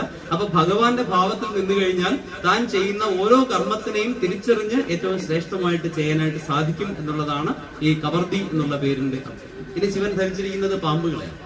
പാമ്പുകൾ എന്ന് പറയുന്നത് നമുക്കറിയാം, ക്രോധത്തിന്റെയും ലോഭത്തിന്റെയും അതുപോലെ തന്നെ മതമാത്സര്യങ്ങളുടെയും കാമക്രോധ ഇങ്ങനെയുള്ള വികാരങ്ങളുടെയും എല്ലാം പ്രതീകമായിട്ടാണ് നമ്മൾ പാമ്പുകളെ കാണുന്നത്. അപ്പൊ ഈ പാമ്പുകളെ ശിരസിലേക്ക് എടുത്ത് ധരിച്ചിരിക്കുകയാണ്, ദൂരത്തിലേക്ക് നിർത്തിയിരിക്കുകയാണ്. അപ്പൊ അതിന് ഭയപ്പെടേണ്ട ആവശ്യമില്ല. കാരണം ശിവസന്നിധിയിൽ എത്തുമ്പോൾ എല്ലാം എന്ത് ചെയ്യുന്നു, അപ്പൊ പത്തി താഴ്ത്തുന്നു എന്ന് പറയുന്നു. അപ്പൊ അതുകൊണ്ടാണ് അദ്ദേഹത്തിനെ നമ്മൾ സർപ്പഭൂഷണം എന്ന് വിളിക്കുന്നു. ഇനി അദ്ദേഹം സഞ്ചരിക്കുന്ന കാളപ്പുറത്താണ്. കാള എന്ന് പറയുന്നത് ധർമ്മത്തിന്റെ പ്രതീകമാണ് അല്ലെ. അപ്പൊ അതുകൊണ്ട് തന്നെ ഈ അറിയാലോ, കാളയുടെ മുമ്പ് നമ്മൾ ചുവപ്പ് കാണിച്ചു കൊടുത്താൽ ആര് കാണിച്ചാലും പ്രശ്നമാണ് എന്ന് പറഞ്ഞു കഴിഞ്ഞാല് കാളയ്ക്ക് മുൻപും പിമ്പും നോക്കുന്ന പരിപാടിയില്ല. അത് ധർമ്മത്തിന് വേണ്ടി മാത്രം നിൽക്കുന്നു. അപ്പൊ ധർമ്മത്തിന് വേണ്ടി മാത്രം നിൽക്കുമ്പോൾ അവിടെ എന്തും നോക്കുന്നില്ല, ഈ പക്ഷാഭേദങ്ങളില്ല, ശുപാർശകത്തുകളില്ല, ഒന്നുമില്ല. അപ്പൊ ആ നിൽക്കുന്ന ധർമ്മമാകുന്ന കാളയുടെ മുകളിൽ ഇരിക്കുന്നത് കൊണ്ട് അദ്ദേഹത്തിനെ നമ്മൾ വിളിക്കുന്നത് നമ്മുടെ വൃഷഭ വാഹനൻ എന്ന് വിളിക്കുന്നു അല്ലെ. അതിന്റെ തൃക്കണ്ണിനെ കുറിച്ച് നമ്മൾ സംസാരിച്ചായിരുന്നു. ഇനി ഒരുപാട് കാര്യങ്ങൾ നമുക്ക് പറയാനായിട്ടുണ്ട്. ശിവ പഞ്ചാക്ഷരി എന്ന് പറഞ്ഞാലാണ് യഥാർത്ഥത്തിൽ ഏറ്റവും ശ്രേഷ്ഠമായിട്ടുള്ള കാര്യം. അപ്പൊ ഈ ശിവനെ അറിയണമെങ്കിൽ ശിവന്റെ ശരീരം നമ്മുടെ കയ്യിൽ നമുക്ക് എടുക്കാൻ പറ്റുന്നതാണ്. അപ്പൊ ശിവന്റെ ശരീരം എന്ന് പറഞ്ഞു കഴിഞ്ഞാൽ ശിവൻ 5 മുഖങ്ങളുണ്ടെന്നുള്ളത് നമുക്കറിയാം. സദ്യോജാതം, തൽപുരുഷം, അതുപോലെ തന്നെ വാമദേവം എന്ന് പറയുന്ന ഒരു രൂപമുണ്ട്, അഘോരം എന്ന് പറയുന്ന ഒരു മുഖമുണ്ട്, ഈശാനം എന്ന് പറയുന്ന മുഖം. ഇങ്ങനെ 5 രൂപങ്ങളാണ്, 5 മുഖങ്ങളാണ് ശിവനുള്ളതെന്നാണ്. അതിൽ ഏറ്റവും ഭീഷണമായിട്ടുള്ള മുഖം എന്ന് പറയുന്നത് അഘോരമാണ്. അഘോരമാണ് ഏറ്റവും എല്ലാത്തിനെയും സംഹരിക്കാനായിട്ട് ഇരിക്കുന്നത്. അപ്പൊ അങ്ങനെ ശിവന്റെ 5 മുഖങ്ങളിൽ നിന്ന് വന്ന 5 ശബ്ദങ്ങളാണ് യഥാർത്ഥത്തിൽ നമ ശിവായ എന്ന് പറയുന്നത്. അപ്പൊ ന എന്ന് പറയുന്ന അക്ഷരം ഒരു മുഖത്തിൽ നിന്ന് വന്നു, മ എന്ന് പറയുന്നത് ഒന്നിൽ നിന്ന് വന്നു, ശ ശിവായ എന്ന് പറയുന്ന 5 അക്ഷരങ്ങൾ വന്നു എന്നാണ്. അപ്പൊ ന എന്ന് പറയുന്ന അക്ഷരം അത് ശിവന്റെ തലയാണ്. ശിവന്റെ തലയുടെ പ്രതീകമാണ് ന എന്ന് പറയുന്നത്. മ എന്ന് പറയുന്നത് അദ്ദേഹത്തിന്റെ ശിഖയാണ്. ശിഖ എന്ന് പറഞ്ഞാൽ അറിയാം, നമ്മൾ കുടുംബം വയ്ക്കുന്നതാണ് ശിഖ. ഇനി ശി എന്ന് പറയുന്നത് ശിവന്റെ കവചമാണ്. വാ എന്ന് പറയുന്നത് അദ്ദേഹത്തിന്റെ നേത്രമാണ്, അതുപോലെ യാ എന്ന് പറയുന്നത് അദ്ദേഹത്തിന്റെ അസ്ത്രമാണ്. അപ്പൊ ഇങ്ങനെ നമ്മൾ ഓം നമ ശിവായ എന്ന് പറയുമ്പോൾ യഥാർത്ഥത്തിൽ ശിവന്റെ ശരീരമാണ് നമ്മളോടൊപ്പം ഉള്ളതാണ്. അപ്പൊ ഈ മന്ത്രം യഥാർത്ഥത്തിൽ നമുക്ക് പറയാൻ പറ്റുന്നത് അത് വാചകമാണ്. മന്ത്രം എന്ന് വെച്ചാൽ വാചകമാണ്, അതായത് ശബ്ദം മാത്രമാണ്. എന്നാൽ അതിൽ അടങ്ങിയിരിക്കുന്ന പൊരുൾ അല്ലെങ്കിൽ അതിന്റെ വ്യംഗ്യമായിട്ടുള്ളതാണ്, അല്ലെങ്കിൽ അതിനകത്ത് ഒളിഞ്ഞിരിക്കുന്നതാണ് എന്തെന്ന് പറയുന്നത് ശിവന്റെ പൊരുൾ എന്ന് പറയുന്നത്. അപ്പൊ നമ്മൾ ഈ മന്ത്രം മാത്രം പറഞ്ഞാൽ പോരാ, പകരം മന്ത്രത്തിലൂടെ നമുക്ക് എന്ത് ചെയ്യാൻ കഴിയണം എന്നാണ് നമുക്ക് ശുദ്ധി ഉണ്ടാക്കാൻ സാധിക്കുന്നത്. അപ്പൊ നമ്മുടെ ശരീരത്തിലെ അംഗങ്ങളെ ശുദ്ധീകരിക്കണം, നമ്മുടെ ഇന്ദ്രിയങ്ങളെ ശുദ്ധീകരിക്കണം, മനസ്സ്, ബുദ്ധി, അഹങ്കാരം, ചിത്തം, ഇങ്ങനെയുള്ള എല്ലാത്തിനെയും ശിവ പഞ്ചാക്ഷരി കൊണ്ട് നമ്മൾ ശുദ്ധീകരിച്ചുകൊണ്ടിരുന്നാൽ അതാണ് ലോകത്തിലെ ഏറ്റവും വലിയ വ്രതം എന്ന് പറയുന്ന പാശുപത വ്രതം എന്ന് പറയുന്നത്. അല്ലെ, ലോകത്തിലെ ഏറ്റവും വലിയ വ്രതം എന്ന് പറയുന്നത് എന്താണ്? പാശുപത വ്രതമാണ്. കാരണം ഭഗവാന്റെ മറ്റൊരു പേര് തന്നെ എന്താണ്? പശുപതി എന്ന്. അപ്പൊ അതിലെ സങ്കല്പം എന്ന് വെച്ചാല് ഭഗവാൻ മാത്രമാണ് ദേവദേവനായിട്ട് നിൽക്കുന്നത്. അങ്ങനെ ദേവദേവനായി നിലകൊള്ളുന്ന ഭഗവാന്റെ പശുക്കളാണ് ഈ പ്രപഞ്ചത്തിൽ കാണുന്ന സമസ്ത ജീവജാലങ്ങൾ. അല്ലെ, അപ്പൊ എത്ര മനോഹരമായ സങ്കല്പമാണ്. അപ്പൊ ആ ശിവതത്വത്തിനെ അറിയണമെങ്കിൽ നമ്മൾ ചെയ്യേണ്ട വേറെ ഒന്നുമല്ല, ഓം നമശിവായ എന്നുള്ള ആ മന്ത്രം നമ്മൾ ചാൻഡ് ചെയ്തുകൊണ്ടേയിരിക്കും. എപ്പോഴും നിരന്തരമായിട്ട് നമ്മൾ ചാൻഡ് ചെയ്യും. അപ്പൊ ഉറച്ച് പറയണമെന്നില്ല, കുറെ നേരം നമ്മളിങ്ങനെ ഉറച്ച് പറഞ്ഞു കഴിയുമ്പോഴത്തേക്ക് നമ്മൾ ചുണ്ട് മാത്രം അനക്കിയ വൈഖരി ജപം എന്ന് പറയും. ഇനി അത് കഴിയുമ്പോഴത്തേക്ക് നമ്മുടെ ഉള്ളിലേക്ക് മാറി നമ്മൾ എന്ത് ചെയ്യുന്നത്, നമ്മുടെ പിന്നെ സുമനസാലെ നമ്മളിങ്ങനെ പറഞ്ഞുകൊണ്ടേ. അപ്പൊ നമ്മള് പറയേണ്ട ആവശ്യമില്ല, ചുണ്ടനക്കേണ്ട ആവശ്യമില്ല. നമ്മുടെ ഉള്ളിൽ അത് മനോജപങ്ങളായിട്ട് മാറുന്നതാണ്. അല്ലെ, മനോജപങ്ങളായിട്ട് മാറും. അപ്പൊ ആദ്യം നമ്മൾ പറയുന്നത് ഉറച്ച് പറയുന്നു, കുറെ നാൾ കുറച്ച് പറഞ്ഞ് പ്രാക്ടീസ് ചെയ്യും. പിന്നെ നമ്മുടെ ചുണ്ടുകൾ എന്ത് ചെയ്യുമ്പോഴേ പ്രായമായ ആൾക്കാർ, ചില അമ്മമാരൊക്കെ ഉണ്ട്, അവരിങ്ങനെ പിന്നെ പ്രായമായ ആൾ ചുണ്ട് എപ്പോഴും ഇങ്ങനെ അനങ്ങിക്കൊണ്ടിരിക്കും, ചെറിയ ശബ്ദത്തിൽ നാമം ജപിച്ചുകൊണ്ടിരിക്കും. അങ്ങനെ കുറെ നാൾ ജപിക്കുമ്പോൾ ഈ വൈഖരി ജപം മാറിയിട്ട് അത് എന്ത് ചെയ്യുന്നു, മനോജപങ്ങളായിട്ട് മാറും. എന്ന് വെച്ചാൽ നമ്മൾ അറിയുന്നില്ല പറയുന്നത്, പക്ഷെ നമ്മുടെ ശരീരത്തിലെ ഓരോ കോശങ്ങളും ശിവ പഞ്ചാക്ഷരി ഉച്ചരിച്ചുകൊണ്ടേയിരിക്കുന്നു. അങ്ങനെ ശിവപഞ്ചാക്ഷരി നമ്മൾ ഇങ്ങനെ ഉച്ചരിച്ചുകൊണ്ടേയിരിക്കുമ്പോഴാണ് നമുക്ക് ഈ പറയുന്ന ഏറ്റവും ശ്രേഷ്ഠമായ അവസ്ഥയിലുള്ള ശിവനെ കാണാൻ പറ്റുന്നത്. ശിവനെ കാണാൻ എളുപ്പമല്ല. നമ്മുടെ സാധാരണ മനുഷ്യർ ജീവിച്ചു പോകുന്ന അവസ്ഥകൾ ജാഗ്രത എന്ന് പറഞ്ഞൊരു അവസ്ഥ, നമ്മളിപ്പോ എല്ലാം ബോധത്തോടെ ഇരിക്കുന്ന അവസ്ഥ. കുറച്ച് കഴിയുമ്പോഴത്തേക്ക് നമ്മൾ എത്ര ശ്രമിച്ചാലും നമ്മൾ എന്ത് ചെയ്യുന്നു, നമുക്ക് ഉറക്കം വരും. ഈ ഉറക്കത്തിൽ സ്വപ്നം വരും, അതാണ് സ്വപ്നാവസ്ഥ. അത് കഴിഞ്ഞിട്ട് അതുമില്ലാത്തൊരവസ്ഥയിലേക്ക് പോകും, അത് സുഷുപ്തി എന്ന് പറയുന്നു. സുഷുപ്തിയും കഴിഞ്ഞിട്ടൊരവസ്ഥയുണ്ട്, അത് തുരീയം എന്ന് പറയുന്നു. ചില വേദഗ്രന്ഥങ്ങളിലേക്ക് തുരിയാതീതം എന്നൊരു മറ്റൊരവസ്ഥ കൂടി പറയുന്നു. അപ്പൊ ഈ തുരിയാതീതത്തിലാണ്, തുരീയ അവസ്ഥയിലാണ് നമ്മൾ ഗർഭപാത്രത്തിൽ കിടന്നതെന്നാണ്. നമ്മൾ ഈ 10 മാസം കിടന്നത് ശാസ്ത്രം പറയുന്നത് 84 ലക്ഷം വർഷമാണെന്നാണ്. 84 ഒരു വലിയ പ്രത്യേകത ഉണ്ട്. 84 ലക്ഷം രീതികളിലാണ് ശിവഭഗവാന്റെ പോസ്റ്ററുകൾ ഇരിക്കാൻ അദ്ദേഹം കാണിക്കുന്ന ഓരോ രീതിയിലുള്ള ശരീരത്തിന്റെ പിന്നെ എന്താ പറയുക ചലനങ്ങളും ഒക്കെ. അതിനെയാണ് 84 ലക്ഷം യോഗ പോസ്റ്ററുകൾ ഉള്ളത്. 84 ലക്ഷം യോഗ പൊസിഷൻസ് ഉണ്ടെന്ന് പറയും. ഇതെല്ലാം മഹാദേവന്റെ മാത്രമുള്ളതാണ്. 84 ലക്ഷം യോനികൾ ഉണ്ടെന്ന് പറയും. 84 ലക്ഷം ജീവരാശികൾ ഉണ്ടെന്ന് പറയും. അപ്പൊ ഈ 84 ലക്ഷം വർഷമാണ് ഈ 10 മാസം കൊണ്ട് നമ്മൾ ഇതിനകത്ത് അനുഭവിച്ചതാണ്. കാരണം നമുക്കറിയാം, ഒരു സെക്കൻഡിനെ നമ്മൾ ഇതിനെ നാനോ സെക്കൻഡുകളായിട്ടൊക്കെ തിരിക്കുന്നുണ്ട്, ആധുനിക ശാസ്ത്രം തിരിക്കുന്നുണ്ട്. അപ്പൊ അതിനേക്കാൾ ചെറിയ അവസ്ഥയിലാണ് നമ്മൾ ഈ പ്രാണൻ നമ്മുടെ ഗർഭപാത്രത്തിൽ കിടക്കുമ്പോൾ അറിയുന്നത്. ചില ബുക്കുകളിലൊക്കെ അതൊരു നരകമായിട്ടും പറയുന്നു. കുംഭീഭാഗം എന്ന് പറയുന്ന ഒരു നരകത്തിന് തുല്യമാണിതെന്ന് പറയുന്നു. കാരണം നമുക്കറിയാം, നമ്മൾ ഈ കൊച്ചുകുട്ടികളായിട്ടൊക്കെ ഗർഭാവസ്ഥയിലെ ഭ്രൂണാവസ്ഥയിൽ കിടക്കുമ്പോഴത്തേക്ക് മലമൂത്ര വിസർജനങ്ങളുടെ ഇടയിൽ അല്ലെ, അത് ചലിക്കാനും പറ്റില്ല, ഒന്നും ചെയ്യാൻ പറ്റില്ല, മൊത്തം ഒരു കാരാഗൃഹത്തിന്റെ തുല്യമായ ഒരു അവസ്ഥയിൽ ഹരവുമല്ല, ദ്രാവവുമല്ല, വാതകവുമല്ല, ഒരു വല്ലാത്ത കണ്ടീഷനിലായിരുന്നു അല്ലെ. പിന്നെ നമ്മളെ ഈ ശരീരമൊക്കെ ഉറച്ചു വരുമ്പോഴത്തെ നമ്മൾ കൈകൾ ഇങ്ങനെ പിടിക്കുന്നു, ആദിമുദ്ര പിടിക്കുന്നു. ആദിമുദ്ര പിടിച്ച് ചെവിയിൽ ഇങ്ങനെ ചേർത്ത് വെച്ചുകൊണ്ടാണ് ഈ പറയുന്ന കുട്ടിയായിരിക്കുന്ന ആള് ഗർഭാവസ്ഥയിൽ കിടക്കുന്നത്. പണ്ട് ഒരു സ്വാമി പറഞ്ഞതാണ്, അവിടെ നിന്നോട്ട് ഞാനിനി ഒന്നും ചെയ്യില്ലേ എന്ന് വിളിച്ചുകൊണ്ടാണ് ഇല്ലേ ഇല്ലേ എന്ന് വിളിച്ചുകൊണ്ട് പറഞ്ഞത്. എനിക്ക് മടുത്തു, ഈ നരകത്തിൽ കിടന്നപ്പോൾ തന്നെ ഈ മടുത്തു എന്ന് പറഞ്ഞിട്ട് ഇറങ്ങി വരുന്നു. പക്ഷെ ഇവിടെ ഇറങ്ങി വരുമ്പോൾ എന്ത് ചെയ്യുന്നു, മായ നമ്മളെ പിടികൂടും. മായ പിടികൂടി കഴിഞ്ഞാൽ വീണ്ടും നമ്മൾ വീണ്ടും എന്ത് ചെയ്യുന്ന കർമ്മങ്ങളിൽ ചെന്ന് മുഴുകുന്നു. അതാണ് ശുഗമുനിയൊക്കെ എന്ത് ചെയ്യുന്ന ഗർഭത്തിൽ നിന്ന് ഇറങ്ങി വന്നില്ല.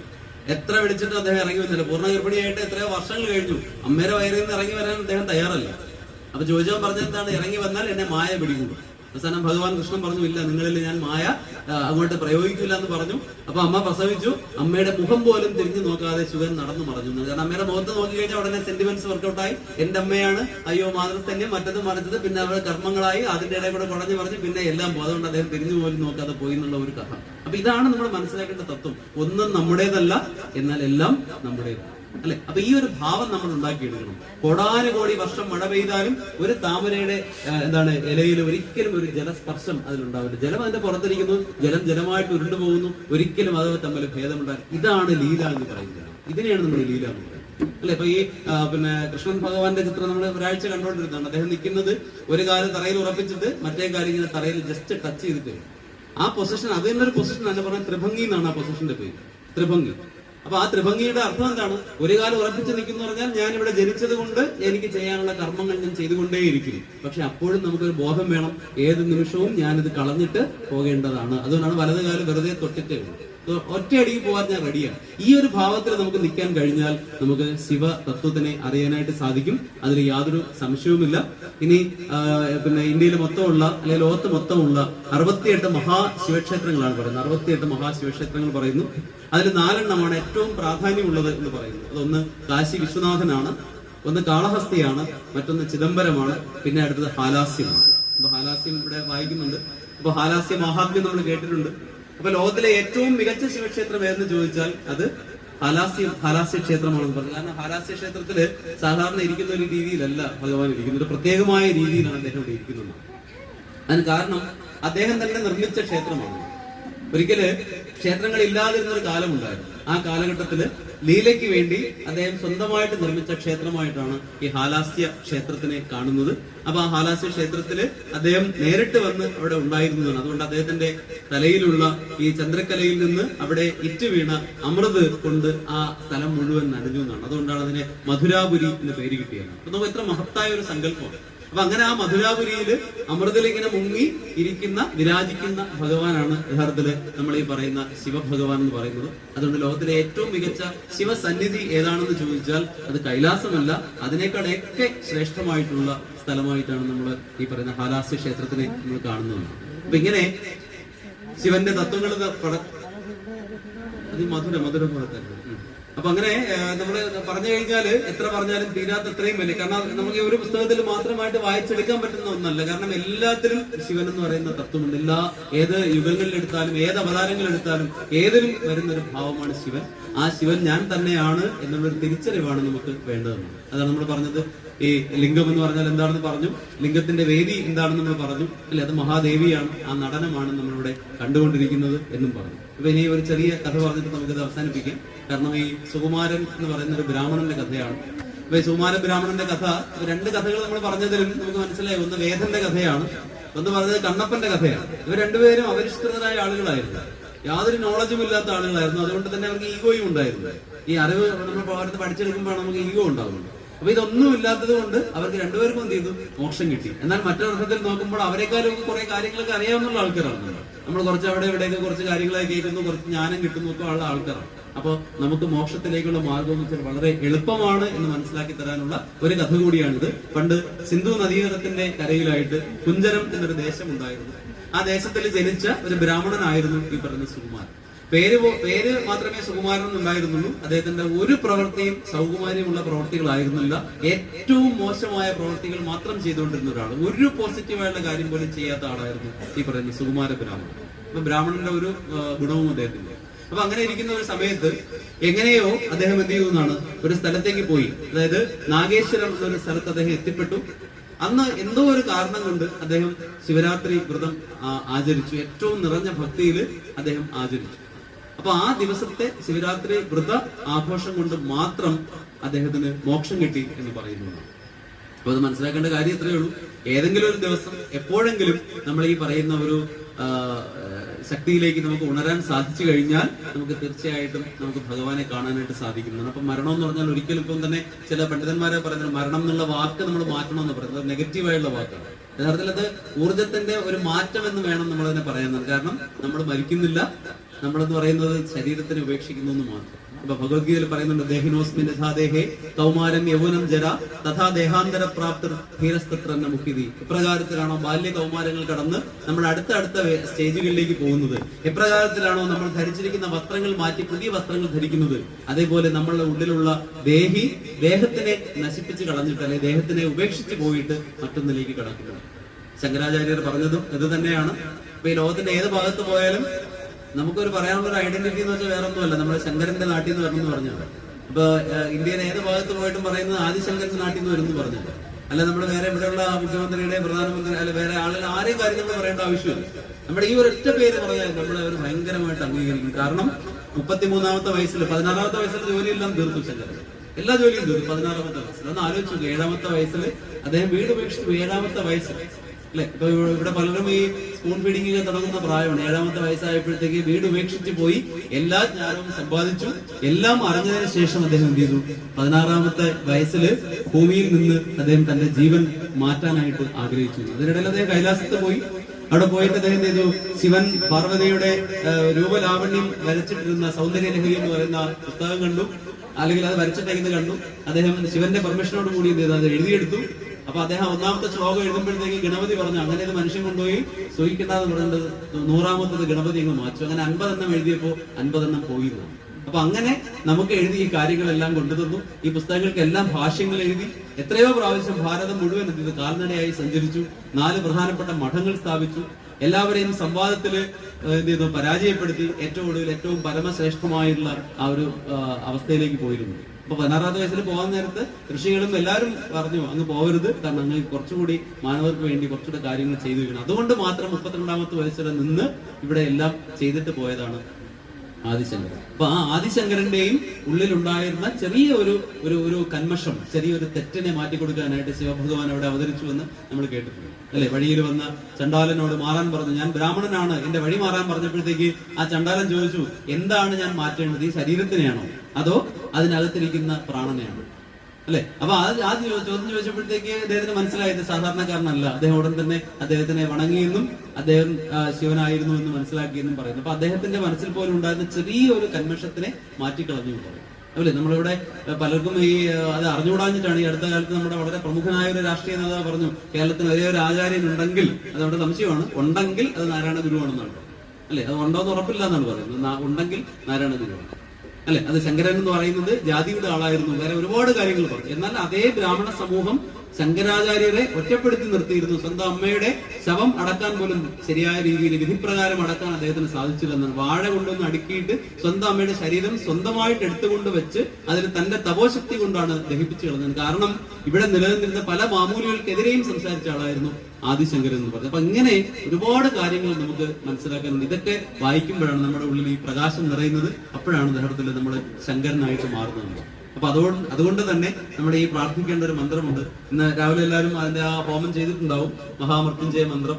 ആ മഹാമൃത്യുഞ്ജയ മന്ത്രത്തിൽ പറയുന്നത് ഉർവാരുകം, അത് പൊട്ടുന്നത് പോലെ. ഉർവാരുകം എന്ന് വെച്ചാൽ വെള്ളരിക്കയല്ല. ഇപ്പൊ ഒരു വീഡിയോ ഇറങ്ങിയിട്ടുണ്ട്, നമ്മുടെ ഈ എന്താ പറയുക, ഒരു കോവയ്ക്ക പോലെ ഇരിക്കുന്ന ചെറിയൊരു സാധനമാണ് ഈ അതെന്ന് വെച്ചാൽ അത് പറഞ്ഞതിനിടയ്ക്ക് പൊട്ടിയിട്ട് അതിന്റെ വിത്തുകൾ എന്ന് പറഞ്ഞാൽ വളരെ ഫാസ്റ്റ് ആയിട്ട് വളരെ വേഗതയിലാണ് അതിങ്ങനെ തെറിച്ച് പല ഭാഗങ്ങളിലേക്ക് പോകുന്നത്. അതേപോലെ എന്റെ പ്രാണൻ എന്നിൽ നിന്ന് പോകണം എന്നാണ് ആ പ്രാർത്ഥന, അല്ലെ? ത്രംബകം യജാമഹേ സുഗന്ധിം പുഷ്ടിവർദ്ധനം ഉർവാരുകമിവ ബന്ധനാത് മൃത്യോർമുക്ഷീയ മാമൃത എന്ന് പറഞ്ഞ ആ മന്ത്രമാണ്.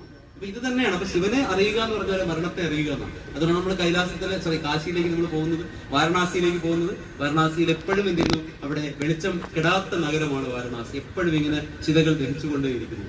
അപ്പൊ ഇത് നമുക്ക് മനസ്സിലാക്കേണ്ടത്, മരണം എന്ന് പറയുന്നത് ഒരിക്കലും ഒരു അവസാന വാക്കല്ല, അത് ഒരു യാത്രയുടെ ഇടയിലുള്ള ഒരു ഇടത്താവളം മാത്രമാണ്. ശങ്കരാചാര്യർ അത് തന്നെ അദ്ദേഹം പറഞ്ഞിട്ടുണ്ട്, പുനരപി ജനനം പുനരപി മരണം പുനരപി ജനനി ജഠരേശ്വരി. അപ്പൊ നമുക്ക് ഒന്നും നഷ്ടപ്പെട്ടു പോയില്ല, നമുക്ക് ഒരിക്കലും ഒന്നും ഇല്ലാതായിട്ടില്ല. എന്ത് വേണമെങ്കിലും ശക്തമായിട്ട് നമുക്ക് ആഗ്രഹിക്കാം. ഇനിയും ധാരാളം ധാരാളം ധാരാളം ജന്മങ്ങൾ നമുക്ക് എടുക്കാൻ പറ്റും. പക്ഷെ വീണ്ടും വീണ്ടും ഈ പറയുന്ന ചക്രത്തിൽ കിടന്ന് കറങ്ങണോ, അതോ നമുക്ക് ഈ പറഞ്ഞതുപോലെ, ആദ്യം പറഞ്ഞതുപോലെ, മാണിക്യവാസകർ പറഞ്ഞതുപോലെ ഒഴിവിൽ പോയി ഒടുങ്ങണോ എന്നുള്ളത് നമ്മുടെ ചിന്തയാണ്. നമ്മൾ അതിനെ ചിന്തിച്ചെടുക്കുക. അങ്ങനെ നമ്മുടെ ഉള്ളിലുള്ള ഈ ഭഗവാനാണ് ഈ പ്രപഞ്ചം മുഴുവൻ വ്യാപിച്ചു നിൽക്കുന്നത്, അല്ലെങ്കിൽ പ്രപഞ്ചം മുഴുവൻ വ്യാപിച്ചു നിൽക്കുന്ന ഭഗവാൻ നമ്മുടെ ഉള്ളിലുണ്ട്. ആ ഉള്ളിലുള്ള ശിവതത്വത്തിനെ കൂടുതൽ കൂടുതലായി പരിപോഷിപ്പിക്കുമ്പോഴാണ് യഥാർത്ഥത്തിൽ നമ്മൾ പ്രപഞ്ച സത്യം അറിയുന്നത്. അങ്ങനെയാണ് നമ്മൾ ശിവൻ ആയി മാറുന്നത്. അപ്പോൾ ഈ പ്രപഞ്ചവും ഞാനും എല്ലാം ഒന്ന് തന്നെ ആയിത്തീരുന്നു എന്നുള്ള ഏറ്റവും ശ്രേഷ്ഠമായുള്ള ഒരു ചിന്തയോടുകൂടി ഇന്ന് ഈ വേദിയിൽ നമ്മുടെ ഈ സംവാദം അല്ലെങ്കിൽ ഈ ഒരു സത്സംഗം നമുക്ക് തൽക്കാലത്തേക്ക് നിർത്താം. എന്തായാലും തുമ്പോട് മഹാദേവ ക്ഷേത്രം എന്ന് പറയുന്ന ഇപ്പം നമുക്ക് ഈ പ്രദേശവാസികൾക്കെല്ലാം അഭിമാനിക്കാൻ കഴിയുന്ന ഒരു ക്ഷേത്രമായിട്ട്, മഹാക്ഷേത്രമായിട്ട് വികസിക്കുകയാണ്. കാരണം മുമ്പ് ഇവിടെ വരുമ്പോഴത്തേക്ക് ഒരു വട്ടശ്രീകോവിലുണ്ടായിരുന്ന ഒരു സാധാരണ ക്ഷേത്രമായിട്ട് ഇന്ന് ഒരു മഹാക്ഷേത്രത്തിന്റെ എല്ലാ കെട്ടും മട്ടിലേക്കും അത് മാറുന്നു. അപ്പൊ ക്ഷേത്രം എന്ന് പറയുന്നത് വരുന്നത് യഥാർത്ഥത്തിൽ ആ നാടിന്റെ ഐശ്വര്യമാണ്. കാരണം ഇവിടെ ഭഗവാനെ ഇരുത്തുക എന്ന് പറയുന്നത് ഈ നാട്ടുകാരുടെ ആവശ്യമാണ്. കാരണം ഭഗവാന് അങ്ങനെ ഇവിടെ ഇരിക്കണമെന്ന് യാതൊരു താല്പര്യമില്ല. ഇപ്പൊ നമ്മുടെ വീടിന്റെ മുമ്പിൽ ഒരു പോസ്റ്റ് ഉണ്ട്, ആ പോസ്റ്റിൽ നിന്ന് കറണ്ട് നമ്മുടെ വീട്ടിലോട്ട് പ്രോപ്പറായിട്ട് വരണം. ശരിയായ വോൾട്ടേജ് വന്നാലേ നമുക്ക് കറണ്ട് കിട്ടുള്ളൂ. പോസ്റ്റിനൊന്നും അറിയേണ്ട ആവശ്യമില്ല, വൈദ്യുതിക്കൊന്നും അറിയേണ്ട ആവശ്യമില്ല എന്ന് പറയും പോലെ ഈ ശിവസങ്കല്പത്തിനെ, ശിവപെരുമാളിനെ ഇവിടെ ഉറപ്പിച്ചു നിർത്തി ഈ നാടിന് ഏറ്റവും ശ്രേഷ്ഠമായിട്ടുള്ള ഐശ്വര്യം ഉണ്ടാക്കുന്നതിന് വേണ്ടിയാണ് അതിൽ നമ്മൾ ശ്രമിക്കേണ്ടത്. അപ്പൊ ആ ഭഗവാൻ ഇവിടെ നിർത്തുന്നതിനും അദ്ദേഹത്തിന്റെ ഐശ്വര്യം ഇവിടെ നിലനിർത്തുന്നതിനും വേണ്ടി എന്തൊക്കെ കാര്യങ്ങളാണോ നമുക്ക് ചെയ്യാൻ പറ്റുന്നത് അത് തീർച്ചയായിട്ടും നമ്മൾ ചെയ്തുകൊണ്ടിരിക്കുമ്പോൾ ഈ ക്ഷേത്രം വികസിക്കുന്നു. ക്ഷേത്രം വികസിക്കുക എന്ന് പറഞ്ഞു കഴിഞ്ഞാൽ ഭൗതികമായിട്ടുള്ള വികാസമല്ല, ആത്മീയമായിട്ടുള്ള വികാസവും കൂടെ ഉണ്ട്. ഭൗതികമായ വികാസം ഉറപ്പായിട്ട് വേണം, അതോടൊപ്പം തന്നെ അതിന്റെ ചൈതന്യം വർദ്ധിക്കുന്നു. ആ ചൈതന്യം വർദ്ധിക്കുമ്പോൾ ഇപ്പൊ ദൈവത്തിന്റെ തൊട്ടടുത്ത് നിന്ന് കിട്ടുന്ന പ്രസാദം നമുക്ക് കിലോമീറ്ററുകൾക്ക് അപ്പുറത്ത് നിന്ന് കിട്ടും. കാരണം ക്ഷേത്രത്തിന്റെ ഓറ ഇങ്ങനെ വർദ്ധിച്ചുകൊണ്ടേയിരിക്കുന്നു. അപ്പൊ അതിനുവേണ്ടി ഇവിടെ ഒരു വലിയ സംഘം അക്ഷീണം പ്രവർത്തിക്കുന്നുണ്ട്. അതിൽ നമുക്ക് യാതൊരു സംശയമല്ല, ഒരു ക്ഷേത്രത്തിന്റെ നിർമ്മിതിയിൽ പങ്കാളിയാവുക എന്ന് പറയുന്നത് എത്രയോ കോടി ജന്മങ്ങളിൽ കിട്ടുന്ന ഒരു പുണ്യമാണ്. ഇവിടെ ഒരു നിസ്തുലമായ സേവനം ഒരുപാട് ആളുകൾ ചെയ്യുന്നുണ്ട്, അതിൽ യാതൊരു സംശയവുമില്ല. അവർക്ക് എല്ലാവർക്കും ഒരു വലിയ പ്രണാമം അർപ്പിക്കുന്നു. കാരണം എന്ന് വെച്ച് കഴിഞ്ഞാല് ഈ വരുന്ന ഒരു തലമുറയ്ക്ക് വേണ്ടി, ഇവിടെ ബാധിച്ചിരിക്കുന്ന ഇരുട്ടിനെ മാറ്റുന്നതിന് വേണ്ടി ഇത്രയും വലിയ ഒരു കർമ്മം അവർ ചെയ്തു. പലരും അവരുടെ വീട്ടിലെ എല്ലാ കാര്യങ്ങളും കളഞ്ഞിട്ടാണ് ഇവിടെ ഇന്നലെ കഴിഞ്ഞിട്ടൊരു സപ്താഹം ഇവിടെ കഴിഞ്ഞു. അടുത്തതിനെ കുറിച്ച് അവർ പ്ലാൻ ചെയ്യുന്നു. ഇവിടെ ഗോശാല വരാൻ പോകുന്നു. അങ്ങനെ എന്തെല്ലാം നിരന്തരം ഇതിൽ പല ആളുകളുടെയും ശിരസിൽ ഇപ്പൊ ഈ ഒരു ചിന്ത മാത്രമേ ഉള്ളൂ. ഇപ്പൊ നമ്മുടെ വന്ന സ്വാമിജി പോലും ഈ ക്ഷേത്രത്തെ കുറിച്ച് ഒരു കവിതയൊക്കെ എഴുതി കൊടുത്തിട്ടാണ് പോയതാണ്. അപ്പൊ അത്രയ്ക്കും ഒരു തീക്ഷ്ണമായിട്ടുള്ള ഒരു പ്രവർത്തനമാണ് ഇവിടെ നടന്നുകൊണ്ടിരിക്കുന്നത്. അതിൽ ആരും നമ്മൾ അങ്ങോട്ടൊന്നും പറയേണ്ട ആവശ്യമില്ല. കാരണം ഇത് നമ്മുടെ ആവശ്യമാണ്. ഓരോരുത്തരായിട്ട് ഇവിടെ വരിക, നമുക്ക് ചെയ്യാൻ പറ്റുന്ന എല്ലാ കാര്യങ്ങളും ചെയ്യുക. ഇപ്പൊ സർവമംഗളദായകനായിട്ട് ഈ ഗ്രാമത്തിനെയും ഈ ലോകത്തിനെയും സംരക്ഷിച്ചുകൊണ്ട് ഭഗവാൻ ഇവിടെ നമുക്ക് എല്ലാവർക്കും അനുഗ്രഹം തരട്ടെ എന്ന് പ്രാർത്ഥിച്ചുകൊണ്ട് നിർത്തുന്നു. നന്ദി, നമസ്കാരം.